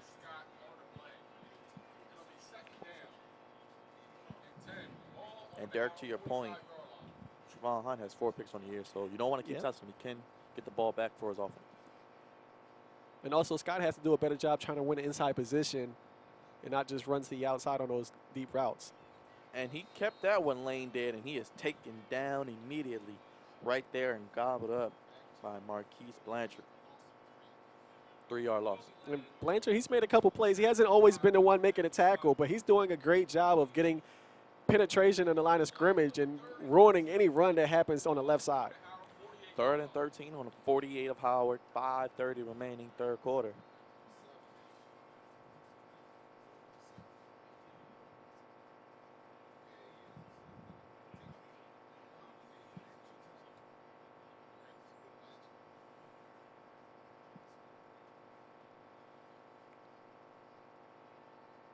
Lane takes the snap, drops, throws, has Scott. Scott gets a block. And that block's going to allow him to get a 1st down. Looked like it was Jeremiah Williams with a great block that sprung Scott free. Great job there, as you said, on the block. And Scott running at the catch, being involved today with Lane. 13-yard gain, 5 minutes remaining, 1st and 10. Hornets move the ball to 35. They're looking to cut into this lead. Trailing 31-19. Lane keeps it, runs, cuts inside, gets a nice gain on 1st down. And Derek, you talk about taking hits. He's making one guy miss, carrying 2 or 3 other guys with him and getting gang tackled. Yeah, it's kind of concerning that that's your quarterback doing that, but like you said, he's 215 pounds, he's solidly built, and the contact doesn't seem to bother him at all. So we're 2nd and 5, under 5 here in the 3rd, 30, ball in the 30. Lane will go under center for one of the few times today. Chong in the backfield. He's going to go to Chong. Chong with a nice cut. Upended, but he's going to be close to another 1st down. It looks like he's going to move those chains there. An impressive run, 3 jump cuts. You don't really see that happen too often, and made a couple of people miss it, grabbing for air. Good job by Dae-Hung Chung. He doesn't get a lot of carries, but when he does, he shows a lot of explosiveness and elusiveness. Kind of wish he would touch the ball a little bit more in this offense. But he's got a 1st down here, and they move the ball to the 24-yard line, looking to put it in his lead. Yeah, and Chung, whenever they run it up the middle, he's a better in-between tackle runner than Allen is. Lane under center again, fakes it, throws it. Scott right off the fingertips there. You got to bring that in for your quarterback, had blockers. Yeah, there was a lot of pressure right up in the face of Lane, which kind of disrupted the play. It was a good play call, but it wasn't blocked cleanly enough. They've had trouble on that left side of the line all season long in terms of blocking, and it messed up a good play call on that one. Great play call there. Just not good execution. 2nd and 10.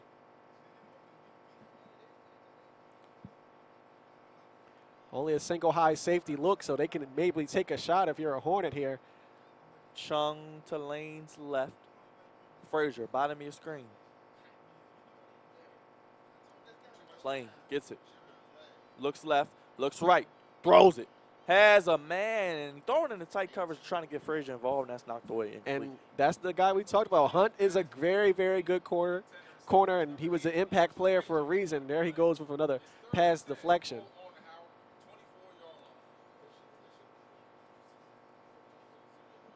So it'll be 3rd and long, 3rd and 10 at the 24. Let's see what Lane can do. If he can get a little Lane magic in the first down here. Lane will line up in the pistol. This guy on the top of your screen has one-on-one coverage. There's only a single safety. Allen moves to Lane's right. As Derek said, he could take a shot here for Scott. Lane's going to throw the short swing pass to Allen. Tries to get to the edge. Tiptoes the sideline. Gets inside the 20. Another flag. It might be a late hit. If so, it will be first down. Let's see what the flag is. And Blanchard kind of saying some things, and we'll see what the flag is. Waiting for the call from the ref.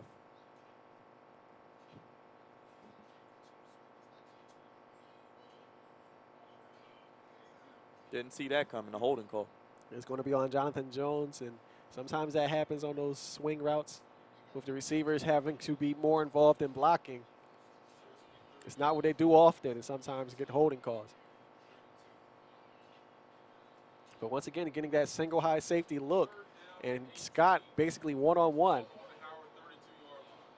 Lane in a 3rd and 18 position with 3 minutes remaining. Has Scott with one-on-one coverage, single safety look. Malik Golson makes an appearance in the slot.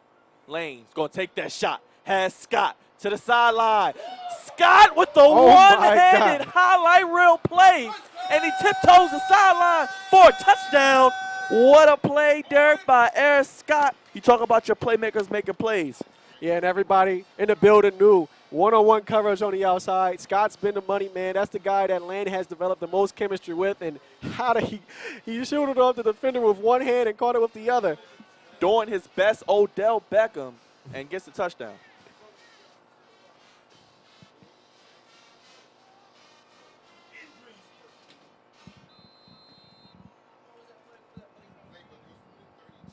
Also, we're just getting word from our sports information that the Aggies just lost, and they were the leaders for that Celebration Bowl bid. So if everything holds up, it could end up being Bethune or even NC Central. 11 plays, 75 yards, 2-point conversion. Lane has a man, overthrows Jackson. Had him, 75 yards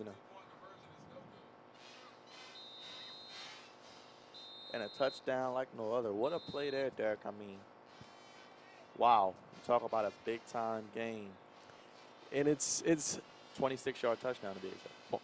Hornet and Bison games never go like any other football game ever goes. Last time we were here 2 years ago, of course, it was the crazy onside kick and the drive with no time remaining for a late field goal to win the game for the Hornets.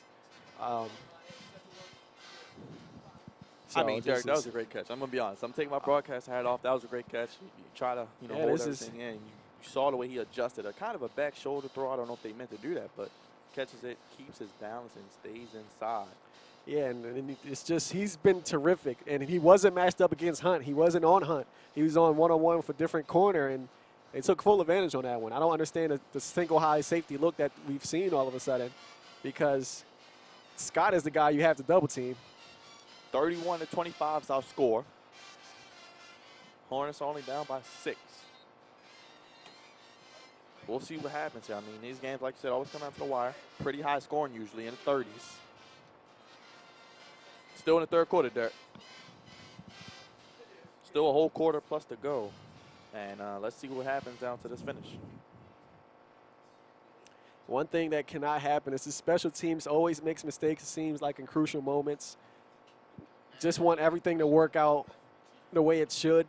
Have good kickoff coverage and force the offense to try to make a play. And the duo of 80 yards Mercer down and the Avery field. back to return. We've seen what Avery can do already, answering the call, not only with the kick return, but with the field goal run, as we saw in the last 2-point play when the Bison scored. Now as D will kick.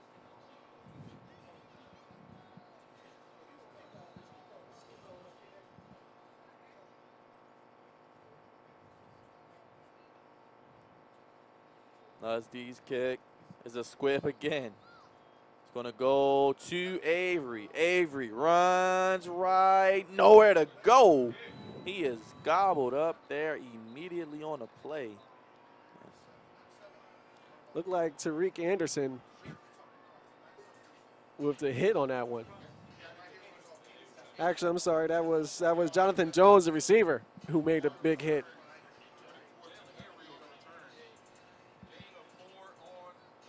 So 1st and 10. This game is going to be interesting. Let's see if the Hornet defense can rub up the pressure and get after Johnson. Johnson in the gun. Has Colvin at the bottom of your screen. Throw short to Tyson. Tyson tries to get to the edge. He gets a nice solid gain on 1st down. Gain of about 3, maybe 4 on the play.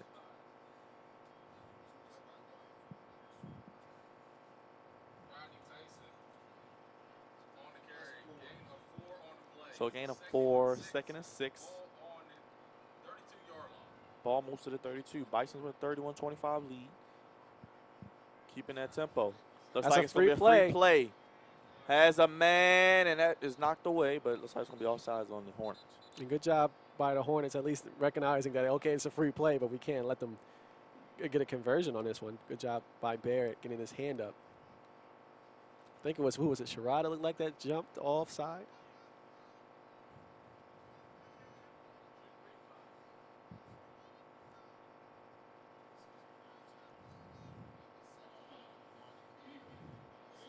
So Sherrod offsides. He does like to get a lot of jumps on those snap counts.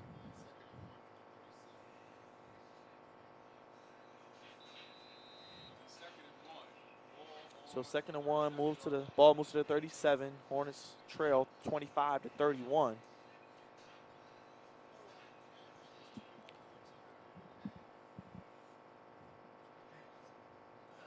Brandon, the deep bat. Johnson fakes it, and he's out. Ball's loose. Picked up by Sherrod. It's going to be a forced fumble on the play by the Hornets. Malik Harris caused it. Sherrod scooped it. Hornets got the ball back in plus territory.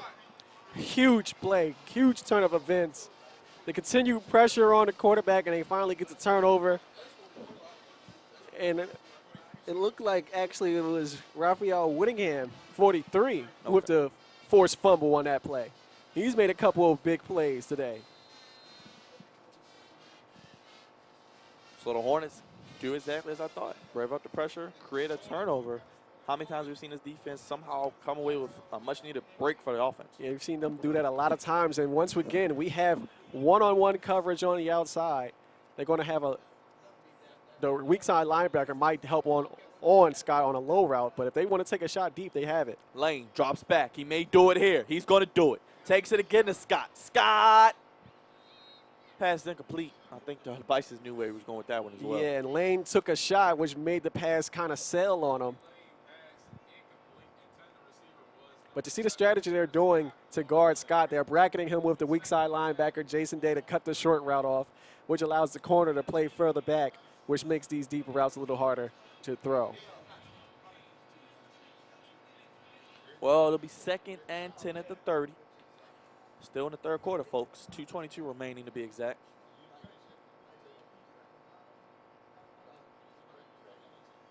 Lane fumbles the snap, picks it up, and going to go down for a loss of 2. They've had a couple of snap problems in the second half, and they're just moving backwards and hurting themselves. We talked about converting when they're in the red zone or near the red zone, and this is the situations we're talking about. They have to take advantage of turnovers that are being given to them. Huge possession. This is how you win over a team, is can you get this score when you need it the most? So 3rd and 12, ball at 32. Bisons lead 31-25. Lane in the gun. Frazier next to Scott. Scott runs inside. Going to go to Allen, and that was a miscommunication there. I don't think they knew. Looked like Allen ran the wrong route, but he also had Scott going over across the middle and probably could have gotten a chunk of yardage if he looked that way.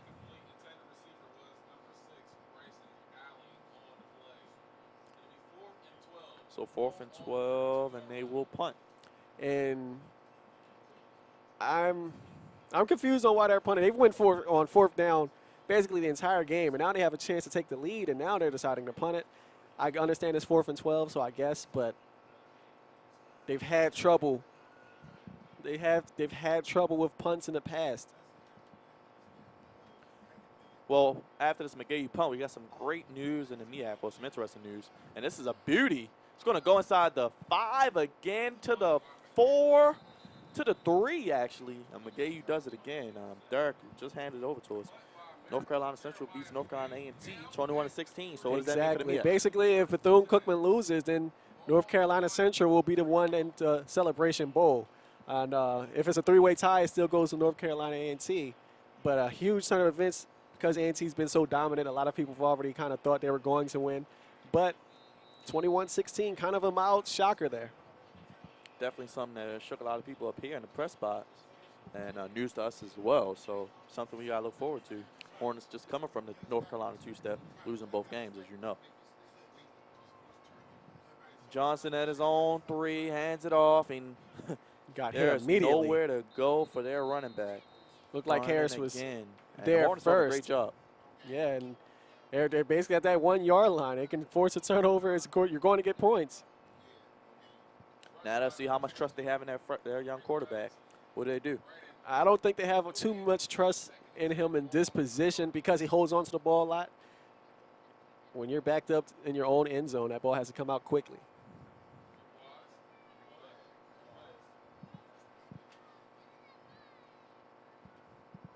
Johnson hands it off again. It's Brandon. Brandon still moving the ball. Oh, my goodness. This guy, Brandon, can run hard there.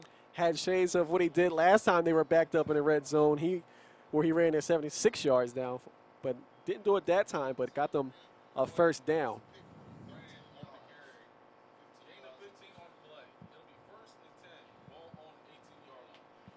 Well, first down, create some space for the offense. Third quarter winding down. Bison's with the lead and moving the ball to the 18 after Brandon's big gain, and he's got to be close to the 100-yard mark. He got to be over it, I'm guessing now. Johnson is going to hand it off again. Brandon gets it. Moves the pile. Maybe no gain on that play. Terrific play. Looked like Colson was the first one there from the safety position. And that's probably going to bring us to the end of the third quarter here. Well, Derek, buckle your seatbelt. I mean, this is going to be a wild finish, as we know. Another close game. Let's see what happens. I mean, the Hornets are down 31-25, so this game is going to come down to who can make that play to execute. Bison's with the ball, but the Hornet defense has played well. What are you looking forward to first 3 quarters and looking in the fourth? I think right now we're going to see a very conservative Bison team. They seem content with running the ball because just don't know what you're going to expect out of the freshman quarterback. He's been up and down so far in this game. Sometimes he's holding on to the ball too long, and other times he's making the right decisions, but he's just been so unpredictable back there in the pocket that they've lost a little bit of confidence in him, and you've seen that with the 3-4 straight runs so far in this possession. Well, the Bisons will switch sides. There's the ball at 17. It'll be 2nd and 11. Talk a little bit about what you've seen from their offense here in the second half. I think they really haven't gotten much, except there was a breakdown in coverage that led to a touchdown in the third quarter. But that came after the Hornets went for it on their own 40-yard line, which will be a topic of discussion if the Hornets don't get the win, is should they have went for it on their own side of the 50-yard line, because that's the only points that Howard benefited from was off of that mistake there. Seen a little bit of everything, as we said, some kick returns, some turnovers, some fumbles. It'll be interesting to see who makes that play as we're getting ready to resume action here. And Kobe Lane, the freshman quarterback, let's see how he handles himself under pressure. Exactly. His last possession, he didn't handle it too well. Looked a little bit, just a little bit unsure of what to do in his last possession. And Johnson, too, has struggled. Johnson. Looked like Johnson was trying to catch the defense with a hard count there, but a good job by the line not biting on it. Johnson with triple receivers to his right. 4 on the play clock. Brandon gets it again, and he has nowhere to go. A wall of Hornets in the way. He'll be lucky to get back to the line of scrimmage. And once again, it's Harris meeting the running back first. He's played a lot better since the first quarter. Everything just downhill, finding a gap and just running downhill and making tackles. So it'll be 3rd and 9. The Hornets, do they bring pressure here? I think they do. They've gotten turnovers off of pressure. They forced bad passes off of it. Expect them to at least bring one extra rusher. Snap goes to Johnson. Johnson gets it. Has time. Has a man wide open. It's Colvin again. Colvin still running. He's going to get up to about the 35-yard line. And the defensive lapse there again looks like another busted coverage. And once again, they brought pressure. They looped Barrett around like they've done a lot. But he just took a little too long to get to Johnson, and Johnson made them pay. And Brandon does have 100 yards, 125 to be exact, with the touchdown.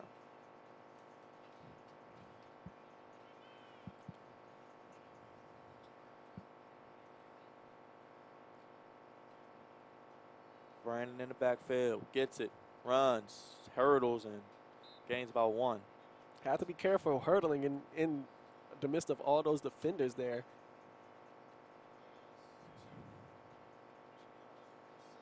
So it's pick up of 2, 2nd and 8 on 37. Bison's lead 31-25.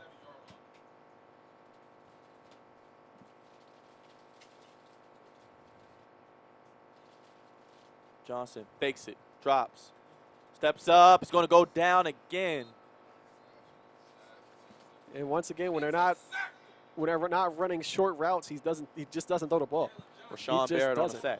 He sees pressure and just kind of goes into just tucks the ball away and just expects to get sacked. He doesn't really try to make anything happen when he sees pressure.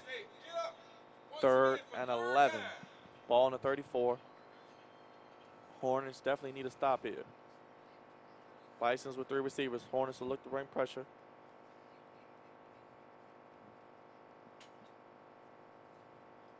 Inside 10 on the play clock. Johnson likes to throw the ball in the middle of the field during situations like this. Johnson gets it. He's going to take a shot to Colvin, and Colvin brings it. And it looks like he dropped it. Didn't hold on to it. It was tough coverage by, looked like Burton on the outside, and affected it enough to force the incomplete pass. Good job by Burton turning around so there wouldn't be a pass interference because he was looking for the football as all the contact was happening. And that's so 4th and 10. We'll see a punt here from Fleck. And once again, for the special teams of the Hornets, Scott knows he doesn't have to do anything terrific. He doesn't have to be terrific and return at 80 yards. He just needs to catch it and not fumble it, basically. Let's see if the Hornets bring another group of pressure here to try to block a punt. But the Bisons have a lot of protection right there. DSU just used another timeout, so they'll only have 1 remaining. That could come back to hurt them. But they're looking at some of these stats. What stood out to you so far through 3 quarters? I think what stood out basically is they've gotten a lot of pressure on Kalen Johnson, 5 sacks. They've done a good job on getting to him and forcing him to either throw the ball away or he gets sacked and they bring in pressure. Also, when you look at Kobe Lane, for him to have 2 touchdowns so far, 152 yards on it through the air, and also 63 yards rushing. He's done a terrific job, I think, of making plays and marching his team down the field. But you got to tip your hat off to just how Bison started their first half off running the ball so well. They were able to take the lead early on because of that. It's been a good game. I think a lot of people were wondering how would this game go. Will it be low scoring because both offenses have struggled, or will it be just a shootout because it's Hornets versus Bison and everything crazy breaks loose? But we've had an interesting game. We had 2 kick returns returned for touchdowns back-to-back. We've had a 76-yard run. We've had a one-handed touchdown catch. We've had fake kicks for 2-point conversions. Everything. I think everything has happened so far. Definitely, and that's what happens when the Bisons play the Hornets. Still 12 minutes in this one, so this could be a fun finish and add this one to the books.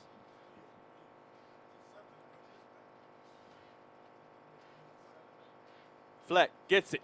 Punt isn't blocked. So Squibber and Scott wisely calls a fair catch this time, but it's going to take a Bison bounce to the 20 to about the 19-yard line. 18 even. Oh, 19, they'll spot it. So a 46-yard punt on the play. 46-yard punt by John Fleck down at about the 19-yard Well, line. It'll be first and 10. Hornet offense, Kobe Lane, we talked a lot about him today as a freshman. What are you looking for here on this drive? A touchdown ties it. Extra point gives you the lead. One thing the Hornets can't do is fall in love with the deep pass and just keep taking shots deep. They have to establish a little bit of rhythm and bring those secondary guys back up and then throw it deep. I think last possession they just got a little too excited to just chuck it deep on every play. They have to take advantage of what the defense is giving them when they've given those crossing patterns through the middle of the field all day. First and 10 at the 19. Hornets trail by 6. Touchdown ties the game. Lane fakes it.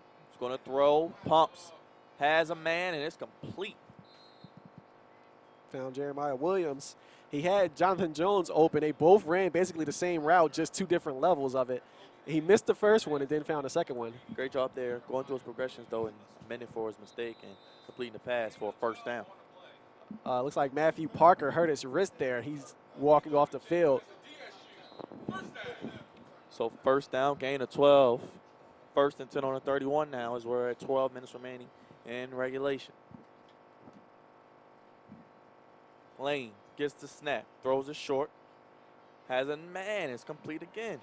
Another first down for the Hornets. And these are the passes I was saying. Williams again. The middle route we've seen earlier, then the little hitch route on the outside. They're playing very back off of these receivers because they're scared of the deep route. So beat them with the dinking and dunking it down the field until those corners are forced to play up further on these receivers. Kobe Lane pass complete to number 87. Jonathan Jones on the play. Gain of 13. Gain of 13 on that first down. 2 passes, 2 first downs for the Hornets. Ball moves to the 44. 44-yard line. Hornets trail 31-25. Lane gets it, throws. Frazier gets it, takes the hit, runs. A physical 4 yards for Frazier on that one.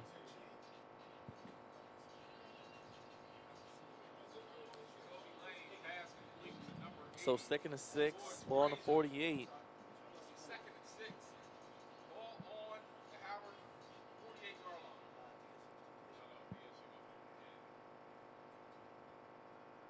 Three receivers to the left of Lane. Lane to southpaw.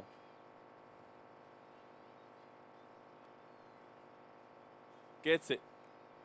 Has time. Going deep. Has Williams. Throws it. It's He dropped it at the almost very caught. end. As the hit was delivered, that ball was knocked away. And that was it. That was the play they needed. The corners came up because of the short routes.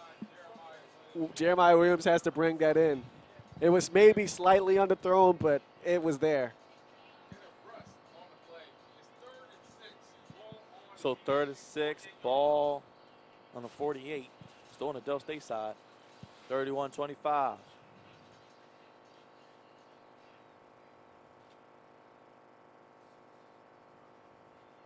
Lane, a little bit of a high snap, gives it. Chong has room. He's going to get the first down and more to the 40-yard line. A big gain on 3rd down for the Hornets. And Craig Johnson, the safety, was the only one there, and he just slipped. He slipped, and it allowed Chunk to get to the outside. And we say this Hornets stick with the run game. 3rd and 6 in your home territory. They still run the ball. Exactly, and it works. You can't be one-dimensional because then it's predictable, and nobody expected to run on that one. 31-25. 1st and 10 on the 41. Lane gets it. Looks left. Throws left. Over the head of Scott, and that could have been disastrous. But luckily he lives to fight another down.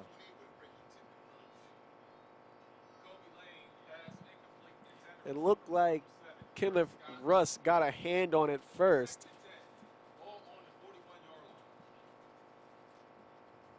So 2nd and 10 on the 41. Lane with Chung to his left. Chung's last play and resulted in a first down. And Lane has to do a good job, better job with his eyes. That time he kind of stared the receivers down. Still needs to look for the entire field. Lane.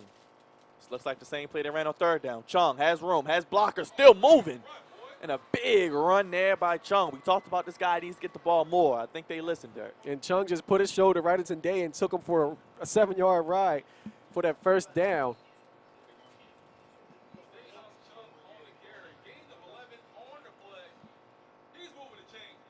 Another first down for Chung. 2 carries, 2 first downs. 1st and 10 on the 30. Hornets within striking distance of a tying score.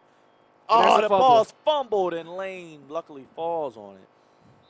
And they've dodged 2 bullets so far. Could have been an interception with a pass deflection couple plays ago, and then this fumble here. Fortunately, no gain and keep the ball. And got to remember, Lane's a 3rd-string quarterback. How many option runs has he ran with Hung throughout the season? Of course, there's still some familiarity they have to get before everything will look perfect on these type of option runs. Chung to Lane's left. Chung seems to be the running back of choice on this drive. 9:30 remaining. 2nd and 11. Lane drops back. Has nowhere to go, and he's going to go down as a flag on the play. Looked like it could be Probably a a holding. hold. He took a shot high, but he kind of ducked his head down, so I don't know if it's going to be anything other than a holding call. So a holding play, and that'll move him back even further. And Lane has to look for these crossing routes because he had Scott in the middle of the field, but he didn't throw it to him. They're giving them those crossing routes, and he just for some reason isn't taking them as often as he should. 2nd and 21. Ball on the 41. Under 9:20 remaining in regulation. Hornets need to tie this game up with a 6-point touchdown. Lane gets it. Has time. Throws. Has a man. It's ghosting, and that's going to be underthrown and intercepted. And Derek, there goes that man. Javon Hunt, 5th pick of the year. And he went deep. They had 4 verticals, but he had Chung wide open as the check down. But Golson gave up on that route. Golson, I don't know if he even expected the ball, but he turned away as the pass was thrown. I don't know what just happened, and I am ashamed that I made him my impact player because he didn't even help his quarterback out on that one. And we talked about Hunt's ability to play tight coverage and get those interceptions. Had 4, now 5. And we said if you keep testing him, he does have that chance. Yeah, and I mean, I don't want to be too hard on Golson. Maybe he didn't know the ball was coming his way, but he needs to turn into a defensive back in a situation like that. He just stood there. I don't understand. 31-25, 1st and 10. Coach Carter having a teaching moment with Lane, speaking to him one-on-one, just discussing what he should have looked for. He got a little too greedy on that possession, and that was what I was scared of. They were falling in love with the deep pass. He had Chung on a check down, and Chung has been explosive with the ball in his hands where he could have made it into a big play. He just took too much of a chance on that pass. Well, the game's not over yet, Derek. I mean, the Bison still have to score, you know, to put the game out of reach. Exactly. It's too many. It's 9 minutes left, and it's very hard to run 9 minutes off the clock. So the Hornets still have a lot of time remaining to make a stop and get the ball back into their quarterback's hands. It's just they were moving the ball very effectively, so you would like to see them put some points on the board. But either it was miscommunication or it goes and quit on that route. I don't know, but it did not look well from up here. From what we saw, we were confused. Well, the Hornet defense has played pretty well this half. Stuffing a run and pretty much making, you know, Bison's one-dimensional. Johnson has been having to throw more than he probably wants to. Yeah, exactly. They don't want Johnson to throw the football, but the Hornets are stacking the box and forcing them to throw the pass instead of running it.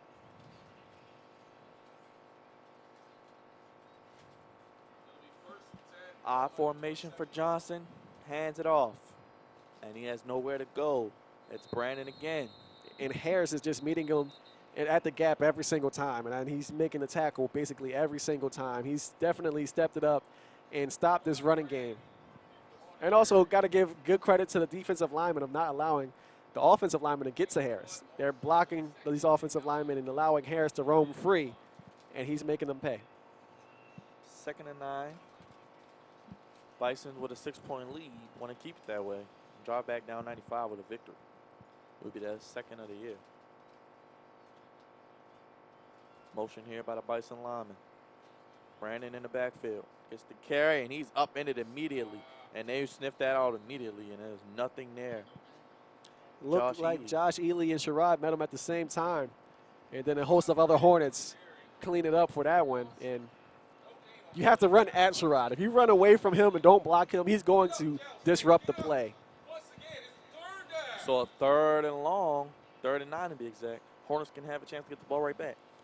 And a lot of times we've seen Johnson likes to throw those short routes over the middle. They have to do a good job of not allowing that route to be available.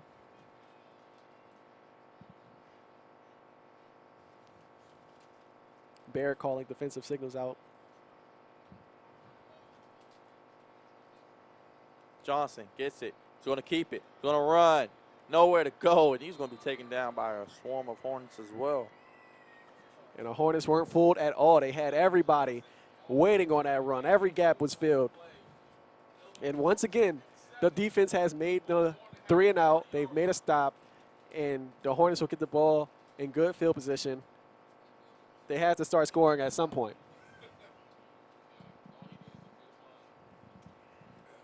Play. Wow, this is going to be fun. Fleck to the punt with 7 minutes remaining. They'll probably run as much time as they can. 4th and 7. Let's see this leg of Fleck, what he does on this punt. The Hornets have gotten close, but this one looks like they might go at it again, A actually. little bit of a low snap. Almost blocked, but it's a sky. There's a punt. flag, and it doesn't even matter what happens on here because Bison will have the ball. And they're going to call it on Logan Westcott. He upended the kicker, and a good acting job as well, too, by Fleck falling down after he got touched on his toe. It's running into, not the roughing variety. So they call running into. So they'll move it up probably. and They'll maybe make it repunt. 4th and 2. So they could theoretically go for it. They probably shouldn't, of course, but they'll just they decide to just accept it on the return instead of punting again because it makes sense. You don't want to punt again after your gunners just ran 50 yards down the field. They're going to be tired. So you just accept it on the other end.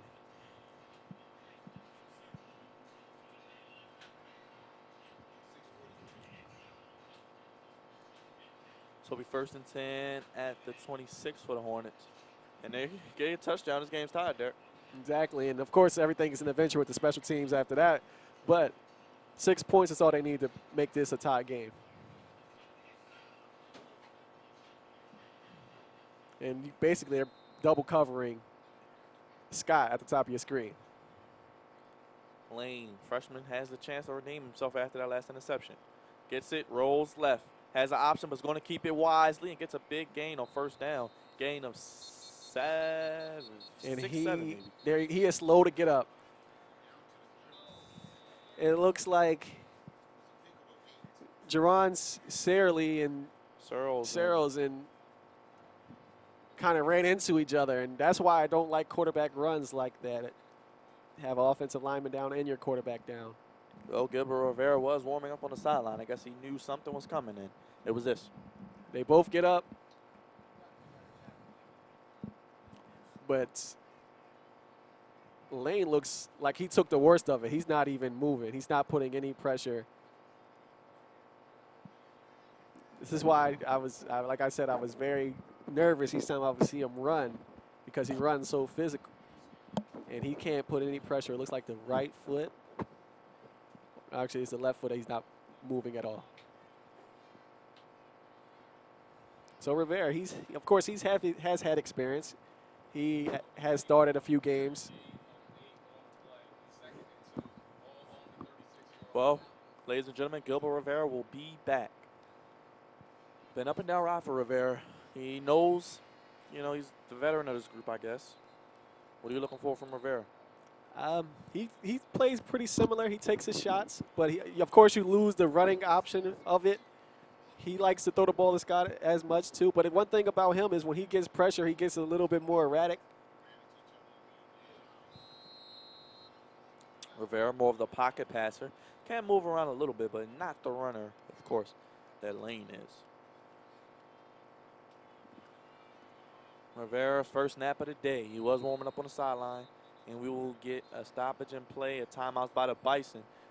Their first of the second half with 6:19 remaining. So it'll give us some extra time for Rivera to get the plays together that he wants. One thing is that Lane is standing up. He's putting pressure on his foot now, so that's a good sign. He hasn't really been able to. He's still walking gingerly, though. He still needs help to move. He probably will be done for the day, of course. But long term, you hope it's nothing too bad. Want to see him be able to get some reps during the spring training and spring day and hope that he can compete for the starting job next season. And Series is being worked out in the training room or training Looks table. like you said, Lane could be out the rest of this game, and that's a big loss for the Hornets. The spark he's created, and as you said, hopefully it's nothing long term. But to Rivera. Rivera in the gun, Chong to his left. Scott is at the bottom of the screen. Frazier as well in the slot.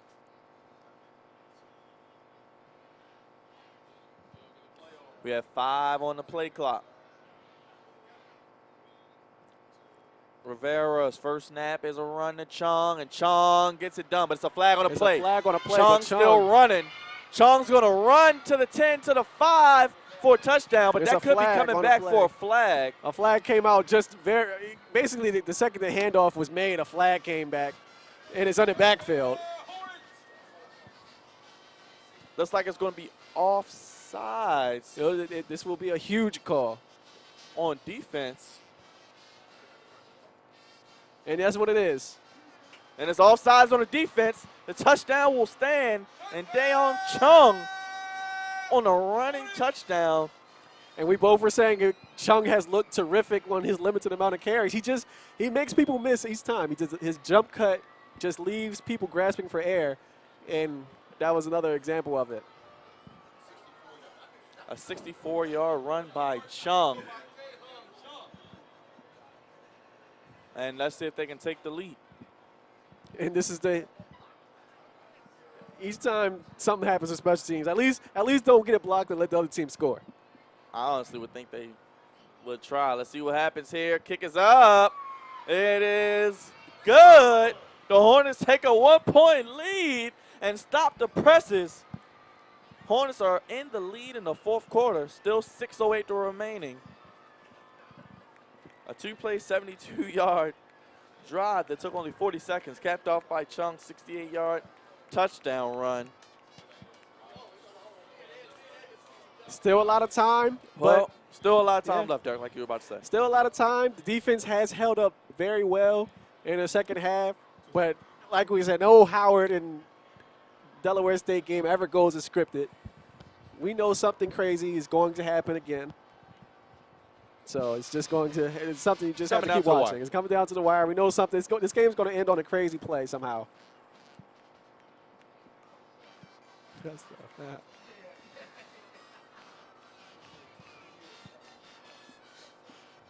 Well, another 30-point shootout here at Alumni Stadium.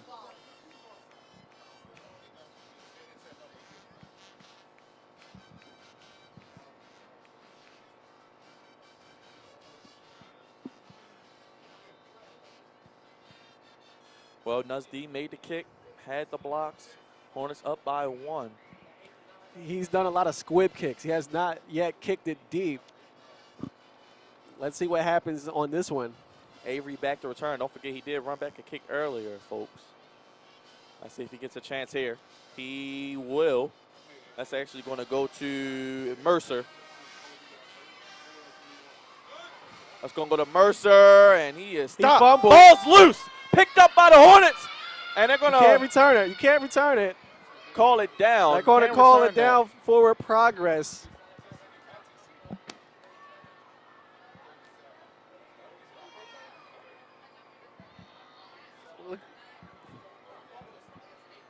We'll see if they call it a fumble. I know he can't return it, so let's see if it's a fumble recovered. No, it looks like defense coming out, so yeah, it was forward progress was stopped. But I don't know. That call is a little questionable because he was still moving. He still was moving. To the 9-yard line. It'll be 1st and 10. Ball on the Howard 9-yard line. So Howard will stay with the ball here on the 9.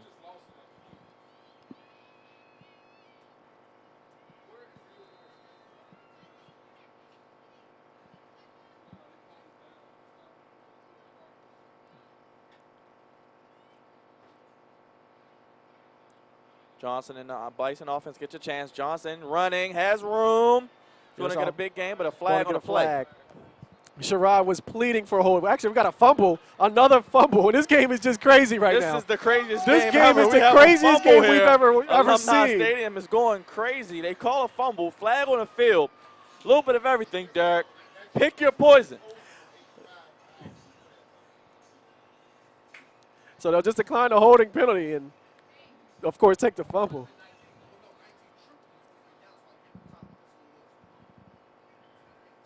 But let's see what the refs say.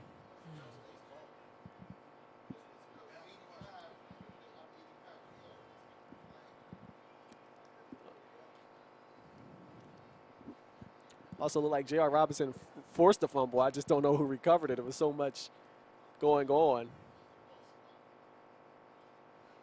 Well, you said, Derek, this game has been crazy, and we kind of said it.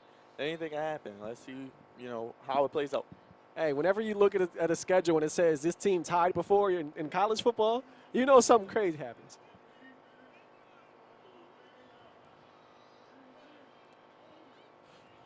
So they're going to say his knee was down. This is the second time the refs has made a little questionable call with these fumbles. And you have to question, do these missed calls come back and hurt the Hornets in the end? Because that's 4 products on the kickoff and this one claiming the knee was down. Could these be plays that keep the drives of the Bison alive and allow them to maybe come back in this game? It definitely can, because these are really hard, emotional plays that are happening. You see the crowd, the crowd team is on the into it. sideline. And it's a little deflating when you have to go back on the field. You force 2 straight fumbles, but you don't get to have the ball. So Ball goes to the 5. It's going to be 1st and 14 from the 5 to be exact. 5:41 remaining. Del State 32. Howard 31. Handoff goes to Brandon, excuse me. And he's going to get a short gain on the play. Gain of 5.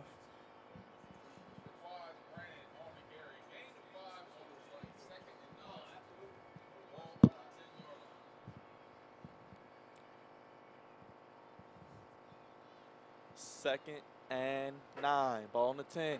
5 minutes remaining. Johnson gets it. Drops. Throws. Has a man. He's hit immediately. They're going to call that a completed pass. Looks like it's going to be caught by Mercer. great job by the Hornets tackling, though. You can just see so much energy on the field by this team right now. They're flying all over the field. See, the fans are into it. The team is into it. 3rd and 4. Hornets are going to bring pressure. Look out for Barrett off the edge.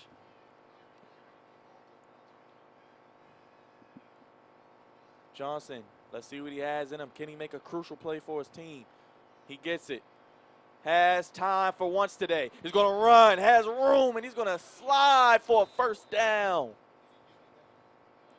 They're going to move those chains. You talk about poise, not panicking. He looked downfield, but realized he could run it. Yeah, this is the first time they didn't bring pressure. That time they decided to cover all the middle routes with their linebacker, so he couldn't complete any slant passes, so he was forced to run. Keep it moving. He's going to keep this one as well. Johnson runs, gets a gain of about 3 on the play. He's playing a dangerous game, if he's going to just continue to run. Quarterbacks aren't built like running backs and tight ends or things like that. Exactly. You cannot continue to, especially when your most valuable asset is your shoulders and your arms, and you're using those and getting those hit. 2nd and 7, 3:45. Johnson has some time, nowhere to go. Pocket collapsing. He goes down. Gain of about 1.5 yards. And Johnson doesn't even look like he wants to throw the football. It looks like he wants to take off every single play. And the Hornets are doing a good job of not allowing him anywhere to go. So 3rd and 8, Derek. Timeout by the Bisons. 3:38 remaining. Del State 32. Howard 31. Well, Derek, we've seen a little bit of everything in this game. I'm sure we'll see a little bit more of everything. Exactly. It's going to be a crucial down. I think at this point, with only one timeout left as a Bison, you're thinking it's probably 2 down territory.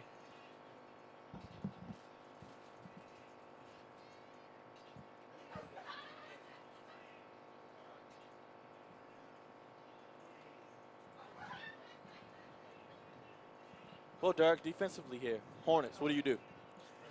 Defensively, you got to keep all eyes on the quarterback, knowing he's going to take off and try to run. You got to have a spy on him.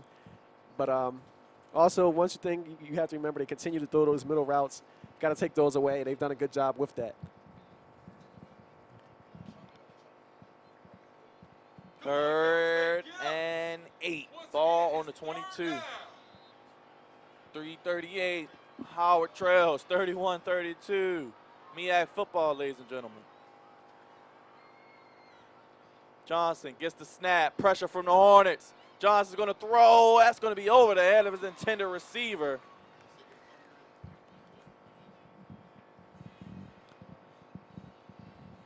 Trying to get it to Avery on the play. Let's see what the decision will be. Looks like they're going to bring the punt team out. So they're going to punt. They have a lot of time, but they only have 1 timeout remaining. 3 minutes and 33 seconds. Fleck will punt. And once again, Scott just has to field this cleanly. He had a fumble earlier. Almost had 12 men on the field as Bryson Allen. Allen ran Flex for it. punt is high. Not a lot of distance, though. And it's out of bounds. Let's see where they spot it. Actually, a pretty good punt, actually. It looked like it was out of bounds a little earlier, but 43-yard line. What do you do here, Hornets, offensively, Dirk? I mean, Dae-Hung Chung just made a terrific run. I think you bring him in. Also, Lane is back in. After the way he was moving, I did not think Lane was going to be back into this game. That's impressive. It's an impressive freshman. Lane is back, folks. Let's see if he can lead them to this victory. And his inspiration of just coming back in this game could be enough to help this team.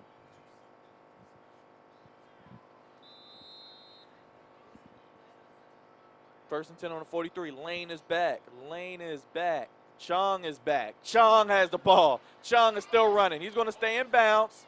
There you go. Wisely stays in bounds. And what a run there by Chung. And he has to be one of the considerations for the game ball as well. Yeah, he almost lost that football, though. He needs to carry that ball high and tight next time because they're going after the football. They don't care about first downs at this point. But terrific patience by Chung and smart to keep himself in bounds to keep that clock moving. And as you said, that running to that left side is working today. Yeah, and it's the edges. Whenever they run to the edges, they're just quicker than Bison so far, especially Dae-Hung Chung.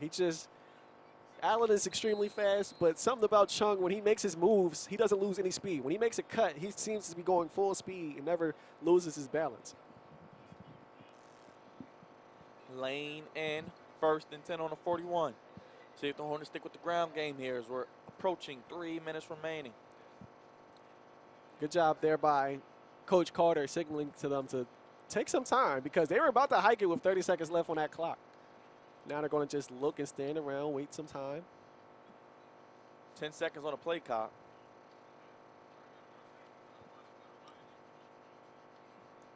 Four, three. Going to go to Chung.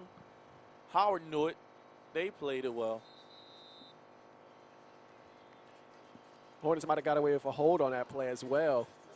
Looked like might have been Craig Johnson might have gotten held on that play, but a good job by Chung once again getting positive yards when it looks like nothing was there.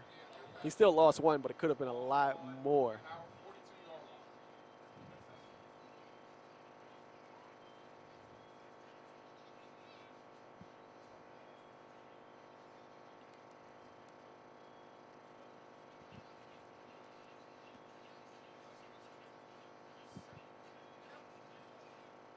Second and 11. Loss of one on the play. Ball on the 42. 150 remaining in regulation. Chung gets it again. Stays in bounds. Gets a big gain there. They just need one more first down to pretty much end this game. Howard used their last time out. Exactly. So basically, the game is going to be on this possession. If they can get a first down, they can take away basically the entire clock. Well, Coach Carter could be on the verge of his first coaching win as a head coach. Have not a winless season, not last in the MEAC. Well, not the only team followed winning the MEAC. Could beat a rival at home, send the home fans happy, get some momentum possibly the next year, show some recruits. Hey, we got some promise here. We might have a quarterback. Got some good defensive players. Yeah, we're losing a lot of seniors, but we're ready to recruit young talent that can play. And I think the most important thing you said is we might have our quarterback. And that's the biggest thing. It's hard to tell what your offense is going to be like if you don't know who your quarterback is. And they may have found who that guy is. Good point there. And defensively, they usually stay pretty consistent and pretty good. Let's see what they do there. Maybe get some more skill players on the outside offensively. And with Eileen and Chung, they have something there. Exactly. And Scott still has a year left. And he's definitely played a lot better this year compared to a couple previous seasons. So they have some players.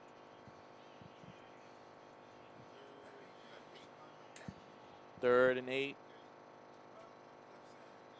Chung gets it. This is like the play for the touchdown. Bisons get him. Tackled by Anglin.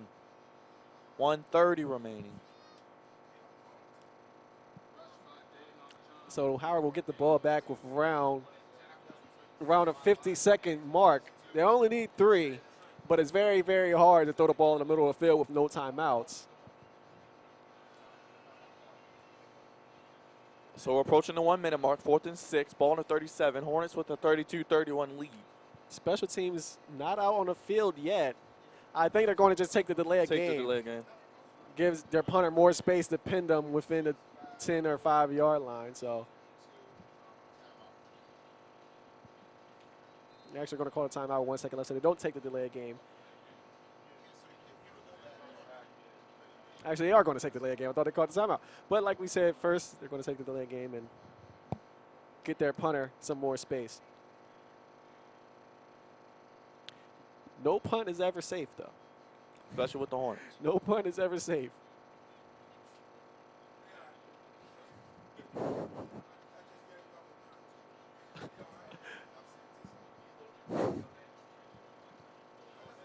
McGayu in the punt.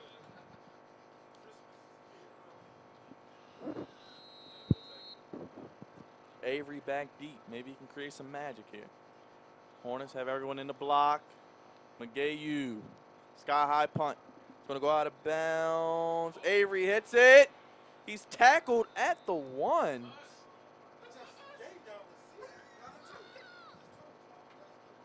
At the half-yard line. So they would have to pretty much go the length of the field. Well, I mean, they need to get a field goal. 40 seconds. They don't really have a field goal kicker, though. So they probably have to go, 99 yards to score with 41 seconds left and a quarterback who's afraid to throw the ball. It's not looking good for the Bison. Don't get beat deep, I guess. Yeah, at this point in time, you don't want to get beat deep and don't want to allow them throw any passes through the sideline.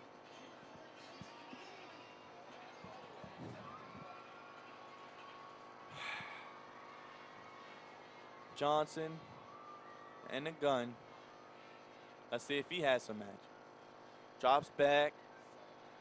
Nowhere to go. He's going to run.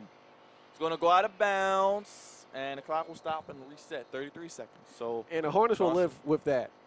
That's not going to hurt them. Of course, Johnson needed to get out of the own shadow of his end zone. But nobody cares about quarterback runs at this point unless you're going to run for 50 yards. Ball moves to the 14. 33 seconds remaining. And looks like we have false start. Movement.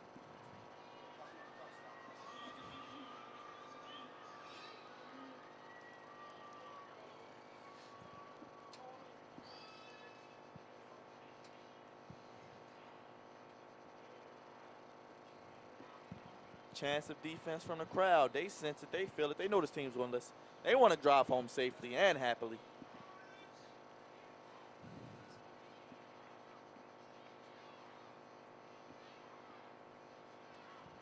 Ball's on the 9. Johnson gets it, throws it underneath, has Colvin. Colvin has some room, going to get out of bounds with 26 seconds remaining. So, Derek, they're slowly trying to move this ball, at least try, like you said, in field goal range. Yeah, but they're going to have to go pretty far to get into field goal range. But they're doing a good job of at least getting out of bounds on these passes. First and 10, all on the Howard 29-yard line. Johnson with 3 receivers to his right, 1 to his left. Has some time, pocket collapsing. He's going to go down for a sack. And Sherrod is just a beast, just all over the field. Now they have to spike it or just hike it and throw a deep pass. They're going to clock it. It's going to be 7 seconds remaining. So this could be the last play. 32-31, and Derek, Hornets are on the brink of a victory. I repeat, on the brink of a victory. Exactly, and I just don't understand why Johnson isn't throwing it deep. At this point, this juncture of the game, he still is too hesitant to throw a pass deep down the field. And he just took a sack. Can't take a sack when you don't have any timeouts left. 10 seconds left. Come on, Dell State. This could be the last play of regulation. Hornets 32, Bisons 31, 3rd and 14 on the 25. Johnson will have to show a little magic here. They want to win this game. Drops, Sherrod, pressure. Sherrod takes him down. And that's going to do it, folks. The Hornets will win on a last-second sack. What a play there by Sherrod, Derek. And the Hornets get a victory. Coach Carter gets the first of his head coaching career. And the Hornets do not finish winless like the 98 season and get a win at home against a divisional rival in the Bisons. A terrific, terrific game for the Hornets. And it has to feel so great that you worked so hard. The wins were never showing. And then against your greatest rival, you're able to win on senior day in front of your home crowd to send your seniors off right. Terrific game. That was the best game I've seen all season long from them. Maybe the best game we've ever broadcasted. It seems that way each time Howard and the Hornets play, that it comes down to the final seconds. Definitely played a great game on all 3 phases, offense, defense, special teams. Who would be your player of the game? There's so many people to choose from. I mean, hey, you might choose 2. They got to win. I think on offense, you got to just give that to the freshman quarterback. Whenever you hear 3rd string freshman quarterback, you're thinking 3 interceptions. This guy threw, 2 touchdowns and ran for 1. He was tremendous. He was terrific. Dae-Hung Chung was terrific. Aaron Scott was terrific on the offensive end. Defensively, there was a lot of great players as well. I would say on the defensive end, Malik Harris did a great job stopping the run when they were getting hurt early in the game. Well, you know, Derek, great point there, Lane. Like I said, they may have found a quarterback. And having a quarterback can be the difference between finishing last or finishing competitively. You know what I mean? So they can recruit. Coach Carter can bring some of his guys. Just say, ask connections in Ohio, connections in Florida. They're going to look and say, okay, this team has some promise. Maybe I can go in and help and contribute right away with 19 seniors. Exactly, and there's still some talent left, and that's the biggest thing. They're going to lose a lot of seniors. They're going to lose a lot of great players. But they have some building blocks, like you said, and when you have a vision of what your team looks like already, and you know the players that you can depend on, it makes recruiting so much easier. Great point there, Derek. Well, Derek, it's been a great ride with you. We'll be back in a few weeks with some basketball calls, I'm sure. We're getting to MEAC basketball, but savor this one for a while. Big shout out to the crew out there for all your hard work, bearing the cold. And Derek, Hornets get a win. It feels good to drive home knowing the Hornets got a victory. Exactly, and I always get emotional when we get a victory. Since the last time I was up here in the booth was 2 years ago. That's the last time I got a win, and it was against Howard. So it's a little emotional. I think we just need to play Howard every week, and you'll be a happy man. Yeah, we should do that. Well, for the rest of the crew and Derek Slayton, once again, my name is Byron Dixon. Thank you for tuning in to WDSU-TV for all of our Hornets sports. We'll be back for basketball, ladies and gentlemen. Have a great night, and go Hornets.